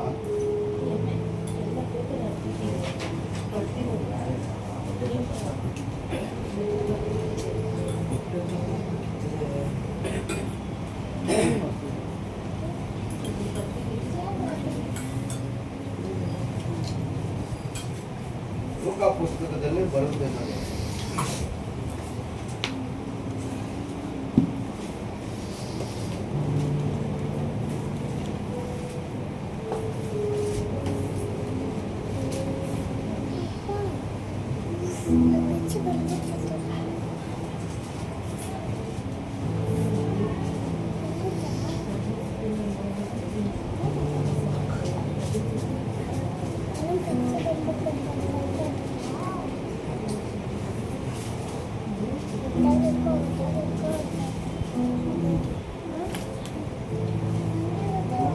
ಲೂಕ 3ನೇ ಅಧ್ಯಾಯದಲ್ಲಿ 23ರಿಂದ ನಾವು ನೋಡುವಾಗ ಯೇಸು ಕ್ರಿಸ್ತನ ವಂಶಾವಳಿಯ ಬಗ್ಗೆ ಅಲ್ಲಿ ಹೇಳಲ್ಪಟ್ಟಿದೆ. ಅಲ್ಲಿ ನಾವು ಹೆಚ್ಚಾಗಿ ವಾಕ್ಯ ಓದೋದು ಬೇಕಾಗಿಲ್ಲ. ನಾವು 34ರಿಂದ ನಾವು ಗಮನಿಸುವಾಗ ಇವನು ಯಾಕೋಬನ ಮಗನು, ಇವನು ಇಸಾಕನ ಮಗನು, ಇವನು ಅಬ್ರಹಾಮನ ಮಗನು, ಇವನು ತೆರಹನ ಮಗನು, ಇವನು ನಹೂರನ ಮಗನು, ಇವನು ಸೊರೆಗನ ಮಗನು, ಇವನು ರಘುವನ ಮಗನು, ಇವನು ಮೇಲೆಕನ ಮಗನು, ಇವನು ಎರಬನ ಮಗನು, ಇವನು ಸಾಲನ ಮಗನು, ಇವನು ಕಾಯಿನನ ಮಗನು, ಇವನು ಅಲ್ಪೇಕದನ ಮಗನು, ಇವನು ಶೇಮನ ಮಗನು, ಇವನು ನೋಹನ ಮಗನು. ಹಲ್ಲೆಲೂಯಾ. ಈ ಶೇಮ್ ಎನ್ನುವಂತ ಸಂತತಿಯಲ್ಲೇ ಯೇಸು ಕ್ರಿಸ್ತು ಹುಟ್ಟು ಬರ್ತಾರೆ. ಅಲ್ಲಿ ಓದ್ಕೊಂಡು ಹೋಗುವಾಗ ನೋಡಿ, ಇವನು ನೋಹನ ಮಗನು, ಇವನು ಲಾಮೆಕನ ಮಗನು, ಇವನು ಮೆತುಶೇಲನ ಮಗನು, ಇವನು ಏನೋಕನ ಮಗನು, ಇವನು ಎರದನ ಮಗನು, ಇವನು ಮಹೇಲನ ಮಗನು, ಇವನು ಕಾಯಿನನ ಮಗನು, ಇವನು ಏನೋಷನ ಮಗನು, ಇವನು ಸೇತನ ಮಗನು, ಇವನು ಆದಾಮನ ಮಗನು, ಇವನು ದೇವರ ಮಗನು. ಯಾರು? ಯೇಸು. ಯೇಸು ಎಲ್ಲಿಂದ ಹುಟ್ಟು ಬಂದಂತ ಹಾಗೆ ಹಿಂದೆ ಹೋಗ್ತಾ ಇದ್ದೆ. ಯಾರ ಸಂತತಿ? ಅಲ್ಲಿ ಯಾರ ಸಂತತಿಯಲ್ಲಿಂದ ಯೇಸು ಹುಟ್ಟಿ ಬಂದ್ರು? ಶೇಮನ ಸಂತತಿಯಿಂದ ಯೇಸು ಹುಟ್ಟಿ ಬಂದ್ರು. ಇನ್ನ ಇಬ್ಬರು ಗಂಡು ಮಕ್ಕಳಲ್ಲಿದ್ದಾರೆ, ಹಾಮ್ ಎಪೆತ್ ಅಂತ. ಒಂದು ಸಂತತಿಯಲ್ಲಿ ಪಾಲಿಟಿಕ್ಸ್, ಹಂಗಂದ್ರೆ ನೋಡ್ತಾ ಇದೀವಲ್ಲ, ರಾಜಕೀಯ, ಮಂತ್ರಿ, MLA, ಮಿನಿಸ್ಟ್ರು, ಇಂಥ ಪಾಲಿಟಿಕ್ಸ್ ಒಂದು ಸಂತತಿಯಲ್ಲಿ ಬಂದಿದ್ದು. ಇನ್ನೊಂದು ಸಂತತಿಯಲ್ಲಿ ರಾಜರು ಹುಟ್ಕೊಳ್ತಾರೆ. ಯಾರು? ರಾಜರು. ಹಲ್ಲೆಲೂಯಾ. ಇನ್ನೊಂದು ಸಂತತಿಯಲ್ಲಿ ರಾಜರು ಹುಟ್ಕೊಳ್ತಾರೆ. ಬಿಸ್ನೆಸ್ ಆರಂಭವಾಗುತ್ತೆ. ಇವನ ಸಂತತಿಯಲ್ಲಿ ರಾಜಕೀಯ ಹುಟ್ಕೊಳ್ತದೆ. ಆದ್ರೆ ಶೇಮನ ಸಂತತಿಯಲ್ಲಿ ರಕ್ಷಕನು ಹುಟ್ಟಿ ಬರ್ತಾನೆ. ಆಮೇನ್. ಹಲ್ಲೆಲೂಯಾ. ನೋವನಿಗೆ 3 ಗಂಡು ಮಕ್ಕಳು. ಅವರ ಹೆಸರು ಶೇಮ, ಎಪೆತ್ ಅಂತ ಇರುತ್ತೆ. ಅವರು ಹೇಳಿದ್ರು, ಒಂದು ಗಂಡು ಮಗು, 2 ಹೆಣ್ಮಗು, 2 ಗಂಡು ಮಗು ಒಂದೇ. ಅದನ್ನ ಅವರು ಕಾಪಿ ಚೆಕ್ ಮಾಡ್ಕೊಂಡು ಸೇಮ್ ಟಿವಿ ಬಂದ್ಬಿಟ್ಟು ಬಾಯಿಂದ ಹೇಳಿಲ್ಲ, ಇದೇನೆ ಹೀಗೆ. Very good. ನೀವು 3 ಹೆಣ್ಮಕ್ಳು ಹೇಳಿದ್ರಾ? 2 ಹೆಣ್ಣು 1 ಗಂಡು. Very good. ಹಲ್ಲೆಲೂಯಾ. ಸ್ತೋತ್ರ. ಇದನ್ನು ನಾವು ಕಲಿತುಕೊಳ್ಬೇಕು. ಅದನ್ನು ತಿಳಿದುಕೊಳ್ಳುವುದಕ್ಕೆ ನಾವು ಸಭೆಗೆ ಬರಬೇಕು. ಇಲ್ಲಿ ಎಷ್ಟೋ ವಾಕ್ಯಗಳು ಹೊರಡುತ್ತೆ. ಮುಖ್ಯವಾದ ವಾಕ್ಯಗಳನ್ನು ಇಟ್ಟುಕೊಳ್ಬೇಕು. ಬುಕ್ಕುಗಳು ಇಟ್ಕೊಂಡು ಬರೆದಿಕ್ಬೇಕು. ಬರೀ ಅಲ್ಲಿ ಆ ವಾಕ್ಯದ ಭಾಗವನ್ನು ಮಾತ್ರ ಬರಿಬಾರ್ದು. ಅದ್ರ ಪಕ್ಕದಲ್ಲಿ ಆ ವಾಕ್ಯ ಏನ್ ಹೇಳುತ್ತೆ ಅದನ್ನು ಕೂಡ ಬರೆದಿಟ್ಕೊಳ್ಬೇಕು. ಹಲ್ಲೆಲೂಯಾ. Praise the Lord. ಇಂಥ ದೊಡ್ಡ ಸಭೆಗೆ ಹೋಗುವವರನ್ನ ನಾನು ಕೇಳಿದೆ, ಅವ್ರಿಗೆ ಗೊತ್ತಿಲ್ಲ. ಸಭೆಗೆ ಬರುವುದು ಪರಿಶುದ್ಧಾತ್ಮನು ಸಭೆಗೆ ಮಾತಾಡುವಾಗ ಆ ಮಾತನ್ನು ಕೇಳುವುದಕ್ಕೆ ಬರಬೇಕು. ಆ ಮಾತು ನಿನ್ನಲ್ಲಿ ಇರುವುದಾದರೆ ನೀನು ಲೋಕದ ಪಾಪದಿಂದ ನೀನು ಜಯಿಸಕ್ಕೆ ಶಕ್ತನಾಗಿರ್ತೀಯ. ಯಾವ ಆದಾಮನು ಪಾಪ ಮಾಡಿ ನಿತ್ಯ ಜೀವವನ್ನು ಕಳೆದುಕೊಂಡನೋ ಈ ಕೊನೆಯ ಆದಾಮನ ವಾಕ್ಯದಿಂದ ಆ ವಾಕ್ಯ ಕೇಳಿ ಕೇಳಿ ನೀನು ಜಯಿಸುವಾಗ ಮತ್ತೆ ನೀನು ನಿತ್ಯ ಜೀವ ಪಡೆದುಕೊಳ್ಳುತ್ತೀಯ. Amen, amen, hallelujah. ವಾಕ್ಯನೇ ನಮಗೆ ನಿತ್ಯ ಜೀವ ಕಳಿಸೋದು, ವಾಕ್ಯನೇ ನಮಗೆ ನಿತ್ಯ ಜೀವ ಕೊಡೋದು. ಆ ವಾಕ್ಯವೇ ಯೇಸು. ಹಲ್ಲೆಲೂಯ. ಆ ಯೇಸು ಹತ್ರನೇ ನಿತ್ಯ ಜೀವ ಇದೆ. ಆ ನಿತ್ಯ ಜೀವ ನಾವು ಆದಾಮ್ ಕಳ್ಕೊಂಡ, ಮತ್ತೆ ಯೇಸು ತನ್ನ ವಾಕ್ಯದ ಮೂಲಕ ಅದನ್ನು ನಮಗೆ ಕೊಡುವುದಕ್ಕೆ ಶಕ್ತನಾಗಿರ್ತಾರೆ. ಹಲ್ಲೆಲೂಯ, ಸಿದ್ಧರಾಗಿರ್ತಾರೆ. ಆಮೇನ್, ಆಮೇನ್. ಎಲ್ಲಿದ್ರಿ ನಾವು? ಕೀರ್ತನೆ 50ರಲ್ಲಿ 56. ಸರಿ.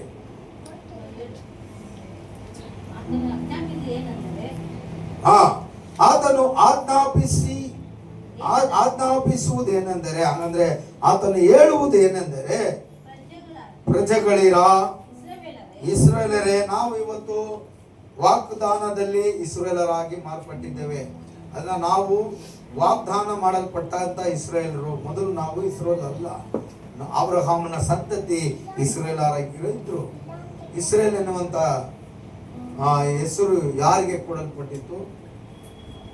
ಇಸ್ರೇಲ್ ಎನ್ನುವಂತ ಹೆಸರು ಯಾರಿಗೆ ಕೊಡಲ್ಪಟ್ಟಿತ್ತು ಗೊತ್ತಾ? ಯಾರಿಗೆ? ಯೆಹೂದ ಜನರಿಗೆ. ಮೊದಲು ಯಾರಿಗೆ ಕೊಡಲ್ಪಟ್ಟಿತ್ತು? ಯಾಕೋಬಿಗೆ ಕೊಡಲ್ಪಟ್ಟಿತ್ತು.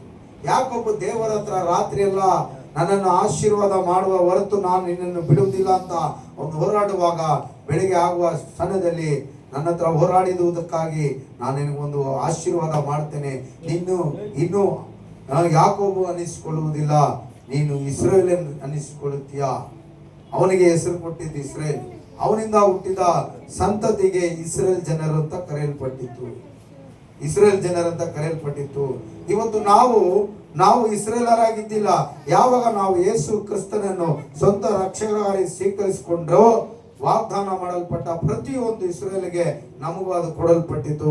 ಆದ್ರಿಂದ ನಾವು ವಾಗ್ದಾನ ಮಾಡಲ್ಪಟ್ಟಂತ ಇಸ್ರೇಲರಾಗಿ ಕಾಣಿಸಲ್ಪಡ್ತೇವೆ. ಆಮೇಲೆ ಅಂತ ಹೇಳಿ, ಅವ್ರು ಮಾತ್ರ ಇಸ್ರೇಲರ, ಯೋಧರು ಮಾತ್ರ ಇಸ್ರೇಲರ, ನಾವು ಇಸ್ರೇಲರು. ಆಮೇನ್. ಅವ್ರಿಗೆ ಏನ್ ವಾಗ್ದಾನ ಆಶೀರ್ವಾದ ದೇವರಿಗೆ ಮಾಡಿದ್ರು, ಅದೇ ವಾಗ್ದಾನ ಆಶೀರ್ವಾದ ನಮಗೂ ಇದೆ. ಆಮೇನ್. ಆ ಭರವಸೆ ನಮ್ಮಲ್ಲಿ ಇರಬೇಕು. ಅಲ್ಲಿ ಹೇಳುತ್ತೆ, ಆ ದೇವರ ಏನ್ ಹೇಳುತ್ತೆ? ದೇವರು ಹೇಳಿದ ಏನೆಂದರೆ, ಪ್ರಜೆಗಳಿರ ಇಸ್ರೇಲರೇ, ದೇವರಾದ ನಾನೇ ನಿಮ್ಮ ದೇವರು. ಆಮೇನ್.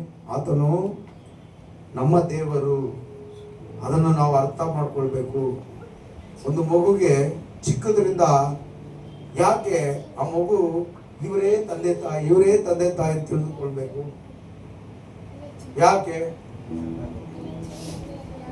ಯಾಕೆಂದ್ರೆ ಆ ಮಗು ಬೆಳೀತಾ ಬೆಳೀತಾ ಬೆಳೀತಾ ಇವರೇ ನನ್ನ ತಂದೆ ತಾಯಿ ಅಂತ ತಿಳಿದುಕೊಳ್ಳುವ ಹಾಗೆ ಆ ಮಗುವನ್ನು ಎತ್ತಿ ಕೊಂಜಿ ಅಪ್ಪ ಅಂತ ಕರಿ, ಅಮ್ಮ ಅಂತ ಕರಿ ಅಂತ ಹೇಳಿ ಹೇಳಿ ಹೇಳಿ ಕೊಡ್ತೀವಾ ಇಲ್ವಾ? ತಾತ ಅಂತ ಕರಿ, ಮಾಮ ಅಂತ ಕರಿ ಹೇಳ್ತೀವಾ ಇಲ್ವಾ? ಅದೇ ತರ ನಮ್ಮನ್ನು ತಂದೆ ಅಂತ, ನಮ್ಮನ್ನು ತಾಯಿ ಅಂತ ಆ ಮಗುಗೆ ಹೇಳ್ಕೊಡ್ತೀವಾ ಇಲ್ವಾ?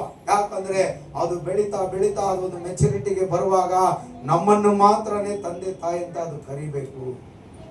ನಾವು ಅದನ್ನು ಹೇಳ್ಕೊಟ್ಟಿಲ್ಲ ಅಂದ್ರೆ ಮಗು ಬೆಳೀತಾ ಬೆಳೀತಾ ಯಾರೋ ಒಬ್ರು ಪ್ರೀತಿ ಮಾಡುವಾಗ ಆ ಮಗು ಏನ್ ಭಾವಿಸುತ್ತೆ? ಇವರೇ ನನ್ನ ತಂದೆ ಆಗಿರ್ಬೋದು, ಇವರೇ ನನ್ನ ತಾಯಿ ಆಗಿರ್ಬೋದು ಅಲ್ವಾ? ಅದೇ ರೀತಿ ದೇವರು ಏನಾಗಿರ್ತಾರೆ?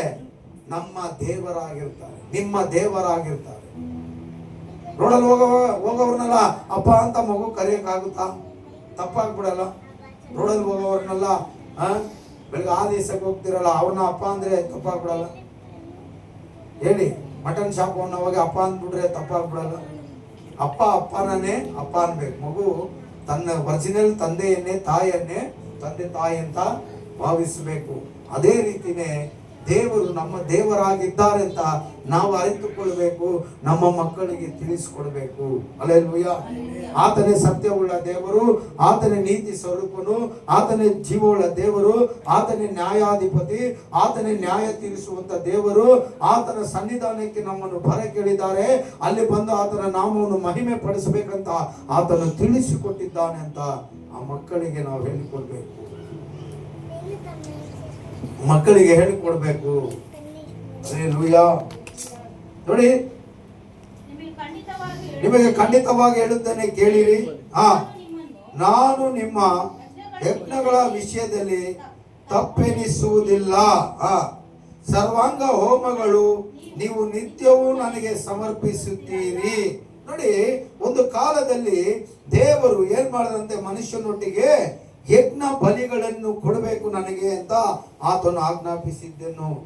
ಆ ಯಜ್ಞ ಬಲಿಗಳ ಮೂಲಕ ಆ ಅಣಿಸಿ ಬಿಡುವಾಗ ಕುರಿ ಕಟ್ ಮಾಡಬೇಕು, ಬಲಿಪೀಠದ ಮೇಲೆ ಇಡಬೇಕು, ಕಟ್ಟಿಗೆ ಇಟ್ಟು ಸುಡಬೇಕು. ಆ ಸುಟ್ಟ ವಾಸನೆ ದೇವರಿಗೆ ಗಮಗಮಿಸುವ ಸುವಾಸನೆ ಆಗಿತ್ತಂತೆ. ಅದರಲ್ಲಿ ಆ ದೇವರು ಮಹಿಮೆ ಪಡುತ್ತಾ ಇದ್ದೀನಿ ಅಂತ ದೇವರು ತಿಳಿಸ್ಕೊಟ್ಟಿದ್ರು. ಆ ಹೊಗೆ ಹೋಗುತ್ತಲ್ಲ, ಆ ಹೊಗೆಯಲ್ಲಿ ಪರಲೋಕದ ದೇವರು ಅದರಲ್ಲಿ ಸಂತೋಷ ಪಡ್ತಾ ಇದ್ರು ಅಂತ ದೇವರು ಹೇಳಿದ್ರು. ಅದು ಪ್ರತಿನಿತ್ಯವೂ ನನಗೆ ಸಮರ್ಪಿಸುತ್ತಿರಲ್ಲ,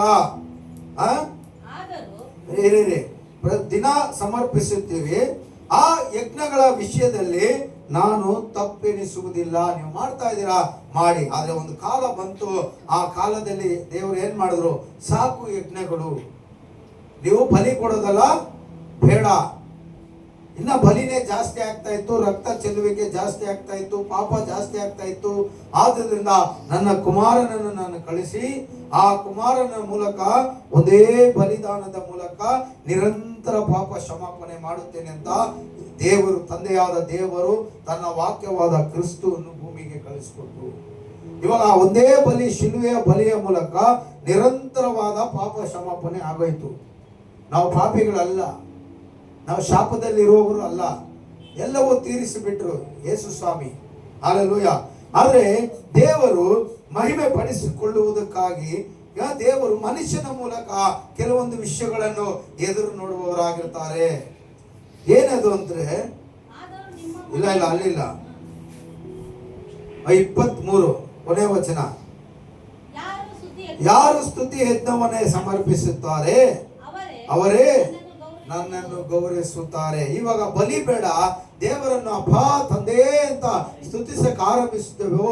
ದೇವರೇ ನೀನು ಮಾಡಿದ ಒಳ್ಳೆ ಕಾರ್ಯಗಳಿಗಾಗಿ ನಿಮಗೆ ವಂದನೆ ಅಂತ ಸ್ಟಾರ್ಟ್ ಮಾಡ್ತೀವೋ, ದೇವರ ಹಾಡುಗಳ ಮೂಲಕ ನಾವು ಹಾಡುಗಳನ್ನು ಹಾಡಿ ಆತನ ಮಹಿಮೆ ಪಡಿಸ್ತೇವೆ. ಇದೇ ಸ್ತುತಿ ಸ್ತೋತ್ರ ಬಲಿಗಳು. ಯಜ್ಞ ಬಲಿ ಇಲ್ಲ, ಇವಾಗ ಬೇರೆ ಆರಾಧನೆ ಬಲಿ. ಕುರಿ ಕಟ್ ಮಾಡೋದಿಲ್ಲ, ಇವಾಗ ಬೇರೆ ಸ್ತುತಿ ಸ್ತೋತ್ರ ಬಲಿ. Hallelujah, praise the Lord. ಯಾಕಂದ್ರೆ ಪ್ರಾಣಿ ಇದ್ದಂತ ಆ ಸ್ಥಳದಲ್ಲಿ ಯೇಸು ಪ್ರಾಣಿಯಾಗಿ ಮಾರ್ಪಟ್ಟನು. ಕುರಿ ಇದ್ದಂತ ಸ್ಥಳದಲ್ಲಿ ಯೇಸುವೆ ಯಜ್ಞದ ಕುರಿಯಾಗಿ ಮಾರ್ಪಟ್ಟನು. ಹಲ್ಲೆಲೂಯಾ. ಕುರಿಗಳು ಹೊಡೆಯಲ್ಪಟ್ಟು ರಕ್ತ ಚೆಲ್ಲುವ ಸ್ಥಳದಲ್ಲಿ ಯೇಸುವೆ ಕುರಿಯಾಗಿ ಹೊಡೆಯಲ್ಪಟ್ಟು ತನ್ನ ರಕ್ತವನ್ನು ಚೆಲ್ಲಿದನು. ನರಕಕ್ಕೆ ಹೋಗುವಂತ ಆ ಮನುಷ್ಯರನ್ನು ಆತನು ತನ್ನ ಮರಣದ ಮೂಲಕ ಬಿಡಿಸಿದನು. ನಾವು ಹೊಂದಬೇಕಾದ ದಂಡನೆಯನ್ನು ಯೇಸು ಶಿಲುವೆ ಮೂಲಕ ನಮಗಾಗಿ ಹೊಂದಿ ತೀರಿಸಿದನು. ಆಮೇನ್ ಅಂತ ಹೇಳೋಣ. Hallelujah, hallelujah. ನೋಡಿ, ನಾವು ಪಡಬೇಕಾದ ಪಾಡುಗಳ ಮಧ್ಯದಲ್ಲಿ ಯೇಸು ಪಾಡುಪಟ್ಟು ಸೆತ್ತನು. ನಾವು ಒಡಿಸಿಕೊಳ್ಳಬೇಕಾಗಿದ್ದು ಯೇಸು ನಮ್ಮನ್ನು ತಪ್ಪಿಸಿ ಆತನು ಒಡಿಸಿಕೊಂಡು, ಹಂಗಂದ್ರೆ ಆತನ ಬಾಸುಂಡೆಗಳಿಂದ ನಮಗೆ ಗುಣವಾಯಿತು ಅಂತ ವಾಕ್ಯವು ಹೇಳಲ್ಪಡುತ್ತೆ. ಆತನು ಜಜ್ಜಲ್ಪಟ್ಟಿದ್ದು ನಮ್ಮ ದ್ರೋಹದ ಪಾಪವೇ. ಹಲ್ಲೆಲೂಯಾ. ನೋಡಿ, ನಮ್ಮನ್ನು ತಪ್ಪಿಸಬೇಕಂತ, ನಮ್ಮನ ಮೇಲೆ ಪ್ರೀತಿಯನ್ನಿಟ್ಟು ತನ್ನ ರಾಜ್ಯಕ್ಕೆ ಸೇರಿಸಿಕೊಳ್ಬೇಕಂತ ತಂದೆಯಾದ ದೇವರು ಯಾವ ರೀತಿ ಆಲೋಚನೆ ಮಾಡಿ ತನ್ನ ವಾಕ್ಯವಾದ ಕುಮಾರನನ್ನು ಈ ಭೂಮಿಗೆ ಕಳಿಸಿ ಆ ಒಂದೇ ಬಲಿಯ ಮೂಲಕ ನಿರಂತರವಾದ ಬಿಡುಗಡೆಯನ್ನು ದೇವರು ನಮಗೆ ಮಾಡಿಕೊಟ್ಟಿದ್ದಾರೆ. ಆಮೇನ್ ಅಂತ ಹೇಳೋಣ. ಹಲ್ಲೆಲೂಯಾ. ನೀವು ಆಮೇನ್ ಅಂತ ಕೂಡ ಹೇಳಿ, ನೋಮೇನ್ ಅಂತ ಕೂಡ ಹೇಳಿ, ಪರವಾಗಿಲ್ಲ. ಯಾರಿಗೆ ಏನು ಬಲಿ ಆದ್ರೆ ಯಾರಿಗೆ ಏನಾಯ್ತು ನೋಡಿ, ಆ ಬಲಿ ನೀವು ದಿನ ನಿತ್ಯ ಮಾಡುವಂತ ಏನದು ನಮ್ಮ ನಡತೆ ಸರ್ವಾಂಗ ಹೋಮಗಳು ನೀವು ದಿನ ಏನು ನಾನು ನಿಮ್ಮ ಯಜ್ಞಗಳ ವಿಷಯದಲ್ಲಿ ತಪ್ಪೆನಿಸುವುದಿಲ್ಲ. ನೀವು ಡೈಲಿ ನೀವು ಆರಾಧನೆ ಮಾಡ್ತೀರಾ, ಡೈಲಿ ನೀವು ವಾಕ್ಯ ಓದ್ತೀರಾ, ಡೈಲಿ ನೀವು ಪ್ರಾರ್ಥನೆ ಮಾಡಿ ನನ್ನ ನಾಮ ಮಹಿಮೆ ಪಡಿಸ್ತೀರಾ, ಅದರಲ್ಲಿ ನಾನು ಯಾವ ತಪ್ಪು ಎನಿಸುವುದಿಲ್ಲ. ಸರ್ವಾಂಗ ಹೋಮಗಳು ನೀವು ನಿತ್ಯವೂ ನನಗೆ ಸಮರ್ಪಿಸುತ್ತೀರಿ. ಹೇಗೆ ನಾವು ಸಮರ್ಪಿಸ್ತಾ ಇದ್ದೇವೆ? ಸ್ತೋತ್ರ ಮಾಡ್ತೀವಿ, ಬೆಳಗ್ಗೆ ಎದ್ರೆ ಪ್ರಾರ್ಥನೆ ಮಾಡ್ತೀವಿ, ಬೈಬಲ್ ಓದ್ತೀವಿ, ಊಟ ಮಾಡುವಾಗ ಸ್ತೋತ್ರ ಮಾಡ್ತೀವಿ, ಕೆಲ್ಸಕ್ಕೆ ಹೋಗುವಾಗ ಸ್ತೋತ್ರ ಮಾಡ್ತೀವಿ. ಇದೆಲ್ಲ ನಿತ್ಯವೂ ಮಾಡುವಂತ ಆ ಸರ್ವಾಂಗ ಹೋಮಗಳಾಗಿದೆ, ದೇವರಿಗೆ ಮಹಿಮೆ ಆಗಿದೆ. ಹಲ್ಲೆಲೂಯ. ಆಮೇಲೆ ಇವಾಗ ಓದಿ 9. ಆದರೂ ನಿಮ್ಮ ಮನೆಗಳಿಂದ ನನಗೆ ಓರಿ ಬೇಕಾಗಿಲ್ಲ. ದುಡಿಮೆ ಇಲ್ಲ, ದೊಡ್ಡಿಗಳಿಂದ ಓತ ಬೇಕಾಗಿಲ್ಲ. ಆಗಿನ ಕಾಲದಲ್ಲಿ ಇಸ್ರೇಲ್ ಜನರು ಬಲಿಗಳು ಅದು ಇದು ಸಲ್ಲಿಸ್ತಾ ಇದ್ರು, ಎಲ್ಲ ಮಾಡ್ತಾ ಇದ್ರು. ಮತ್ತೆ ಅವ್ರು ಏನ್ ಮಾಡ್ತಾ ಇದ್ರು? ಪಾಪ ಇನ್ನ ಹೆಚ್ಚಾಗಿ ಮಾಡ್ತಾ ಇದ್ರು. ಆವಾಗ ದೇವರು ಕೋಪಗೊಂಡು ಹೇಳಿದಂತ ಮಾತು ಏನಂತ ಇತ್ತು ಅಂದ್ರೆ, ನಿಮ್ಮ ದನದ ಕೊಟ್ಟಿಗೆಯಿಂದ ತರುವಂತ ಪ್ರಾಣಿ, ಬಲಿಗೆ ಕೊಡುವಂತ ಪ್ರಾಣಿ ನನಗೆ ಏನಿಲ್ಲ, ಇಷ್ಟ ಇಲ್ಲ, ನನಗೆ ಬೇಕಾಗಿಲ್ಲ. ಪಶು ಏನು ಮೃಗಗಳು ಗುಡ್ಡಗಳಲ್ಲಿ ಓರಿ ಬೇಕಾಗಿಲ್ಲ, ನಿಮ್ಮ ದೊಡ್ಡಿಗಳಿಂದ ಓತ ಬೇಕಾಗಿಲ್ಲ. ಕಾಡಿನಲ್ಲಿರುವ ಸರ್ವ ಮೃಗಗಳು, ಗುಡ್ಡಗಳಲ್ಲಿರುವ ಸಾವಿರಾರು ಪಶುಗಳು ನನ್ನವೇ. ನಾವು ಬಲಿ ಕೊಡ್ತೀವಲ್ಲ, ಆ ಬಲಿ ಕೊಡ್ತಾ ಇದ್ರೆ ಒಂದು ಕಾಲದಲ್ಲಿ, ಇವಾಗ ಇಲ್ಲ. ಆ ಬಲಿ ಎಲ್ಲಿಂದ ಬಂತು? ಆ ಬಲಿಯನ್ನು ನಾವೇ ಉತ್ಪತ್ತಿ ಮಾಡಕ್ಕಾಗುತ್ತಾ? ನಾವೇ ಸೃಷ್ಟಿ ಮಾಡಕ್ಕಾಗುತ್ತಾ? ಒಂದು ಕುರಿಯನ್ನು ನಾವು ಸೃಷ್ಟಿ ಮಾಡಕ್ಕಾಗುತ್ತಾ? ಒಂದು ವೇಳೆ ಇನ್ನೊಂದು ಕುರಿಯನ್ನು ಅದ್ರ ಜೊತೆ ಸೃಷ್ಟಿ ಮಾಡ್ಬೇಕಂದ್ರೆ ಒಂದು ಗಂಡು ಹೆಣ್ಣು ತಗೊಂಡ್ಬಂದು ಅದರಿಂದ ಆ ಹಾಕೋ ಕುರಿ ಮರಿಯಿಂದ ಕುರಿಯನ್ನು ನಾವು ಮಾಡ್ಬೋದು. ಆದ್ರೆ ಮೊದಲು ಪ್ರಾಣಿನ ನಾವು ಸೃಷ್ಟಿ ಮಾಡಕ್ಕಾಗುತ್ತಾ? ಮಾಡಕ್ಕಾಗಲ್ಲ. ದೇವ್ರು ಹೇಳ್ತಾ ಇದ್ದಾರೆ, ಅದೆಲ್ಲ ನಂದಪ್ಪ, ಅದೆಲ್ಲ ನಂದು. ನನಗೆ ಅದು ನೀನ್ ಮಾಡ್ತಾ ಇರೋದೆಲ್ಲ ನನಗೆ ಬೇಡ, ಅದೆಲ್ಲವೂ ನಂದಾಗಿದೆ, ನನ್ನವೇ. ಬೆಟ್ಟಗಳ ಪಕ್ಷಿಗಳೆಲ್ಲ ಬಲ್ಲೆ, ಅಡವಿಯ ಜೀವ ಜಂತುಗಳೆಲ್ಲ ನನಗೆ ಗೊತ್ತುಂಟು. ನನಗೆ ಹಸಿವಿದ್ದರೆ ನಿಮಗೆ ತಿಳಿಸುವುದಿಲ್ಲ. ಲೋಕವು ಅದರಲ್ಲಿ ಇರುವ ಎಲ್ಲವೂ ನನ್ನದಲ್ಲವೇ. ನಾನು ಹೋರಿಗಳ ಮಾಂಸವನ್ನು ತಿನ್ನುವುದು, ಓತಗಳ ರಕ್ತವನ್ನು ಕುಡಿಯುವುದು ಉಂಟೆ. ಯಾವಾಗನ ಚೆನ್ನಾಗಿ ನಾವು ಗಮನಿಸ್ಕೊಳ್ಬೇಕು. ಇಸ್ರೇಲ್ ಜನರು ಬಲಿಪೀಠ ಮಾಡಿ, ಇದೇ ಬಲಿಪೀಠ ಮಾಡಿ, ಇದ್ರ ಮೇಲೆ ಕಟ್ಟಿಗೆ ಎಲ್ಲ ಇಟ್ಟು, ಅದ್ರ ಮೇಲೆ ಆ ಬಲಿ ಮಾಂಸವನ್ನು ಇಟ್ಟು, ಅದಕ್ಕೆ ಎಣ್ಣೆ ಎಲ್ಲ ಊದಿ ಬೆಂಕಿ ಹಚ್ಬಿಡ್ತಾರೆ. ಅದು ದೇವ್ರು ಹೇಳ್ತಾ ಇದ್ದಾರೆ, ಯಾವಾಗನ ಆ ಮಾಂಸ ನಾನು ತಿಂದಿದ್ದೀನ, ಇಲ್ಲ ಯಾವಾಗನ ಆ ರಕ್ತವನ್ನು ನಾನು ಕುಡಿದಿದ್ದೀನ. ಅವ್ರ ಮಾಂಸವೂ ತಿಂದಿಲ್ಲ, ರಕ್ತವೂ ಕುಡಿದಿಲ್ಲ. ಆ ಹೊಗೆಯ ಮೂಲಕ ದೇವರು ಮಹಿಮೆ ಪಡ್ತಾ ಇದ್ರು ಅಂತ ಇಲ್ಲಿ ಹೇಳ್ತಾ ಇದ್ದಾರೆ. ನನಗೆ ಬೇಕಾಗಿಲ್ಲ, ಅದನ್ನು ನಾನು ತಿಂದೂ ಇಲ್ಲ, ಅದನ್ನು ನಾನು ಕುಡಿದೂ ಇಲ್ಲ. ಒಂದು ಪದ್ಧತಿಗಾಗಿ ನಾನು ಆ ರೀತಿ ನಿಮ್ಮನ್ನು ಮಾಡಕ್ಕೆ ಹೇಳಿದೆ. ನೀವೇನ್ ಮಾಡ್ತಾ ಇದ್ದೀರಾ? ಮತ್ತೆ ಪಾಪ ಮಾಡಿ, ಈ ಪಾಪಕ್ಕೆ ಆ ಬಲಿ, ಆ ಪಾಪಕ್ಕೆ ಈ ಬಲಿ ಅಂತ ಬರೀ ಬಲಿಗಳೇ ಕೊಡ್ತಾ ಇದ್ದೀರಾ ಹೊರತು ನಿಮ್ಮ ಪಾಪ ಕ್ಷಮಾಪಣೆ ಎಲ್ಲಿ ಆಗ್ತಾ ಇತ್ತು? ಆದ್ದರಿಂದ ಯೇಸು ಕ್ರಿಸ್ತನ ಮೂಲಕ, ಆತನ ರಕ್ತದ ಮೂಲಕ ಅದನ್ನು ನಂಬುವ ಪ್ರತಿಯೊಬ್ಬರ ಪಾಪವು ನಿವಾರಣೆ. ನಾವೇನು ಮಾಡಕ್ ಬೇಡ.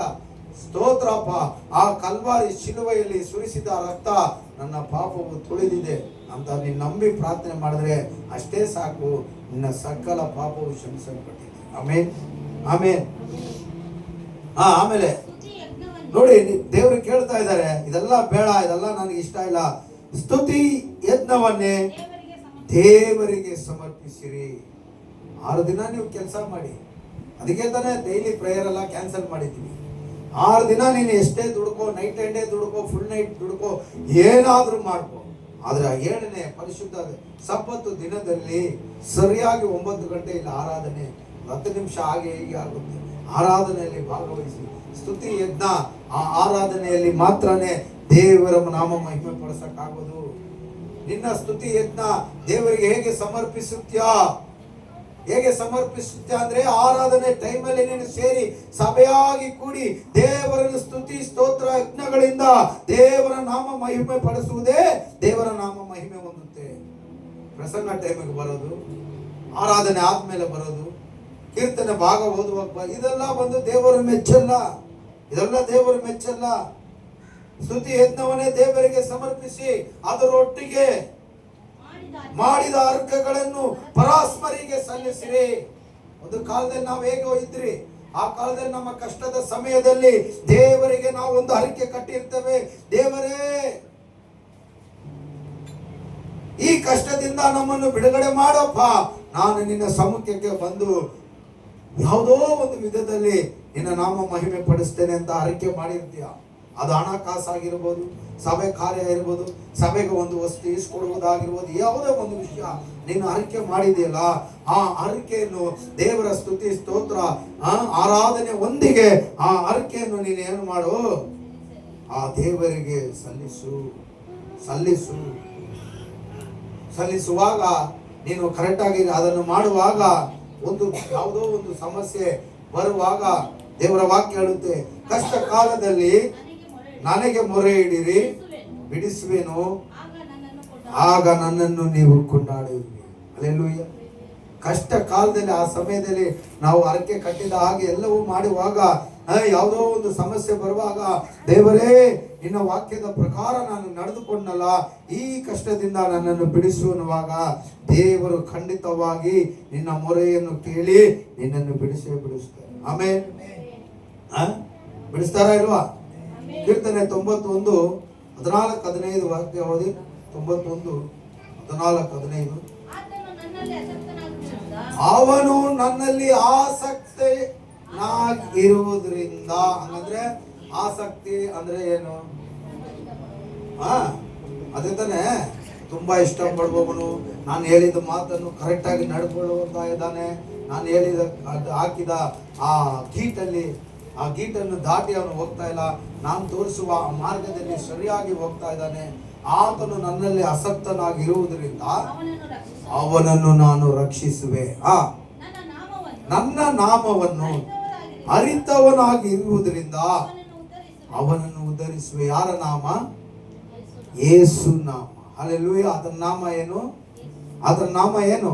ಜೋರಾಗಿ ಹೇಳಿ. ಆತನ ನಾಮ ಏನು? ಆತನ ನಾಮ ಏನು? ಯೇಸು. ಯೇಸು ಅನ್ನುವ ಎಲ್ಲಾ ನಾಮಕ್ಕಿಂತ ಮೇಲಾದ ನಾಮವನ್ನು ದೇವರು ನಮಗೆ ಅನುಗ್ರಹಿಸಿದ್ದಾನೆ. ಆತನ ನಾಮ ಬೇರೆ ಯಾರಿಗೂ ಇಲ್ಲ. ಹಲ್ಲೆಲೂಯಾ. ಲೋಕದಲ್ಲಿ ಎಲ್ಲ ನೋಡ್ತೀವಿ, ಆತನ ಆ ಉನ್ನತವಾದ ನಾಮಕ್ಕೆ ಸಮನಾದರೂ ಒಬ್ಬರೂ ಇಲ್ಲ. ಹಲ್ಲೆಲೂಯಾ. ಆತನ ನಾಮ ಉನ್ನತವಾದ ನಾಮವಾಗಿದೆ. ಆಮೇಲೆ ಅವನು ನನಗೆ ಮೊರೆ ಇಡುವಾಗ ಸದುತ್ತರವನ್ನು ದಯಪಾಲಿಸುವೆನು. ಇಕ್ಕಟ್ಟಿನಲ್ಲಿ ಹತ್ತಿರವಿದ್ದು ಅವನನ್ನು ತಪ್ಪಿಸಿ ಘನಪಡಿಸುವೆನು. ದೀರ್ಘಾಯುಷ್ಯನ್ನು ಅನುಗ್ರಹಿಸಿ ಅವನನ್ನು ತೃಪ್ತಿಪಡಿಸುವೆನು.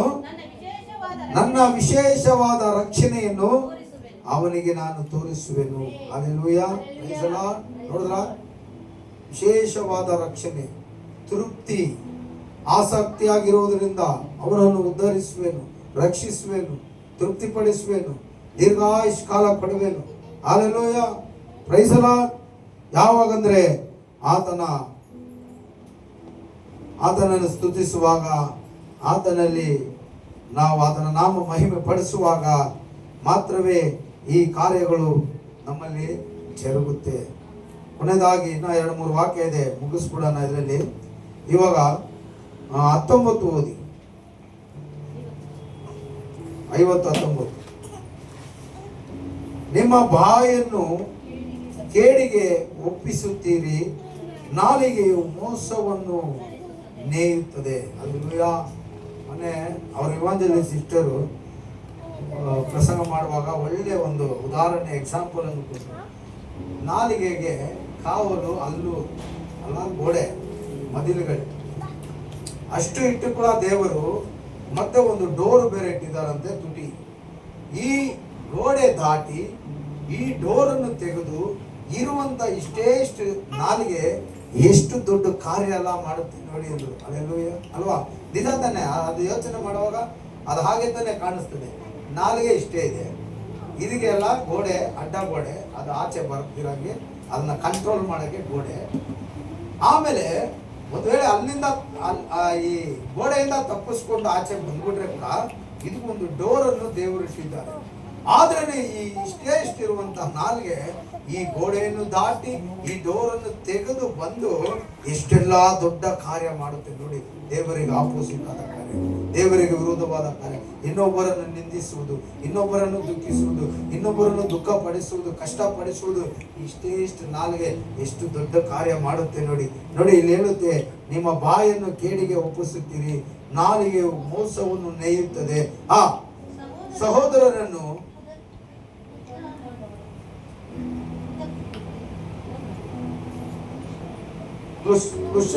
ಕುಶದ್ರ ಏನದು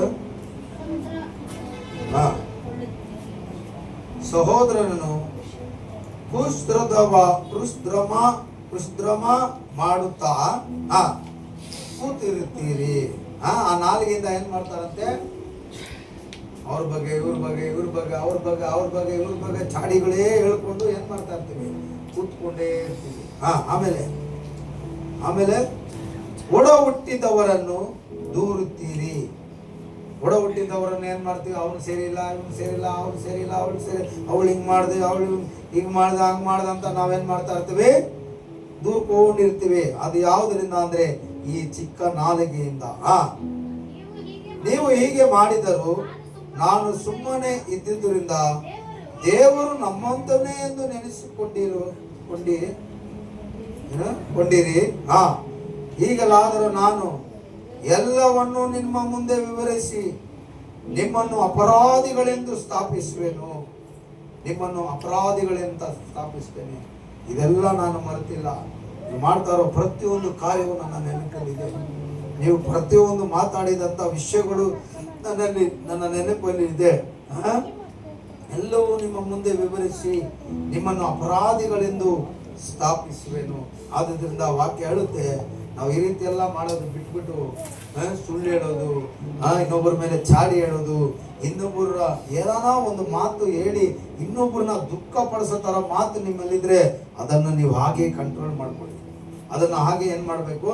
ಕಂಟ್ರೋಲ್. ಇದರಿಂದ ಇವ್ರು ಬೇಜಾರಾಗ್ತಾರೆ ಅಂತ ಆ ಮಾತು ನಿಮಗೆ ನೆನಪಿಗೆ ಬಂದ್ರೆ ಆ ಮಾತೇ ನೀವು ಏನ್ ಮಾಡಬಾರ್ದು? ಹಾಡಕ್ಕೆ ಹೋಗ್ಬಾರ್ದು. ಕೆಲವರು ಅದೆಲ್ಲ ನೋಡೋದೇ ಇಲ್ಲ, ಹಾಗೆ ಬಿಚ್ಚಿ ಹೇಳಿ ಅವ್ರನ್ನ ದುಃಖಪಡಿಸಿ ಹೋಗ್ತಾರೆ. ಅದರಿಂದ ಅವ್ರು ದುಃಖ ಉಳ್ಳವರು ಆಗ್ತಾರೆ. ಅದಕ್ಕೆ ದೇವರು ವಾಕ್ಯ ಹೇಳುತ್ತೆ 22ರಲ್ಲಿ, ದೇವರನ್ನು ಬಿಟ್ಟವರೇ ಇದನ್ನು ಮನಸ್ಸಿಗೆ ತಂದುಕೊಳ್ಳಿರಿ, ಇಲ್ಲವಾದರೆ ದೇವರು ನಿಮ್ಮನ್ನು ಹರಿದು ಬಿಟ್ಟಾನು. ದೇವರನ್ನು ಬಿಟ್ಟವರೇ ಇದನ್ನ ಮನಸ್ಸಲ್ಲಿ ಇಟ್ಕೊಳ್ಳಿ. ದೇವರಿಗೆ ಇದೆಲ್ಲ ಇಷ್ಟವಾಗಲ್ಲ. ಇಲ್ಲ ಅಂದ್ರೆ ದೇವರು ಬಂದು ನಿನ್ನನ್ನು ಹೊಡಿತಾನೆ, ದೇವರು ಬಂದು ನಿನ್ನನ್ನು ದಂಡಿಸ್ತಾನೆ, ದೇವರು ನಿನ್ನನ್ನು ಬಂದು ಆಶೀರ್ವದಿಸಲ್ಲ, ನಿನ್ನನ್ನು ಕಷ್ಟದಲ್ಲಿ ಬಿಟ್ಬಿಡ್ತಾನೆ. ಆದ್ರಿಂದ ನಾವು ಎಚ್ಚರಿಕೆ ಆಗಿರ್ಬೇಕು. ದೇವರ ವಾಕ್ಯಗಳನ್ನು ನೀವು ಕೇಳಿದ್ದೀರಾ, ಆ ವಾಕ್ಯಕ್ಕೆ ನಿಮ್ಮನ್ನು ಸಮರ್ಪಣೆ ಮಾಡಿ. ಮೊದಲ ವಾಕ್ಯ ಹೇಳುತ್ತೆ, ಎಲ್ಲರೂ ಕೂಡಿ ಬಂದು ದೇವರ ಸನ್ನಿಧಾನದಲ್ಲಿ ಸೇರಬೇಕು, ಆತರ ನಾಮವನ್ನು ಮಹಿಮೆ ಪಡಿಸುವವರಾಗಿರ್ಬೇಕು. ಸ್ತುತಿ ಸ್ತೋತ್ರ ಯಜ್ಞಗಳನ್ನು ದೇವರಿಗೆ ಸಮರ್ಪಿಸಿದ ಆತನ ನಾಮ ಮಹಿಮೆ ಪಡಿಸಬೇಕು. ಮಾಡಿದ ಅರಿಕೆಗಳನ್ನು ಅದನ್ನು ಸರಿಯಾಗಿ ಕಟ್ಟಬೇಕು. ಅವಾಗ ನೀವು ಇದೆಲ್ಲ ಮಾಡುವಾಗ ಯಾವತ್ತೋ ಒಂದು ದಿನ ಯಾವುದೋ ಒಂದು ಕಷ್ಟ ಬರುವಾಗ ನೀನು ದೇವರನ್ನು ಕೂಗಿ ಕರೆಯುವಾಗ ದೇವರು ನಿನ್ನನ್ನು ಬಿಡಿಸುವರಾಗಿರ್ತಾರೆ. ಆಮೇನ್, ಹಲ್ಲೆಲೂಯಾ. ದೇವರು ನಿಮ್ಮನ್ನು ಆಶೀರ್ವಾದ ಮಾಡಿ. ಎಲ್ಲ ಎದ್ದು ನಿಂತ್ಕೊಳ್ಳೋಣ ಈ ಸಮಯದಲ್ಲಿ.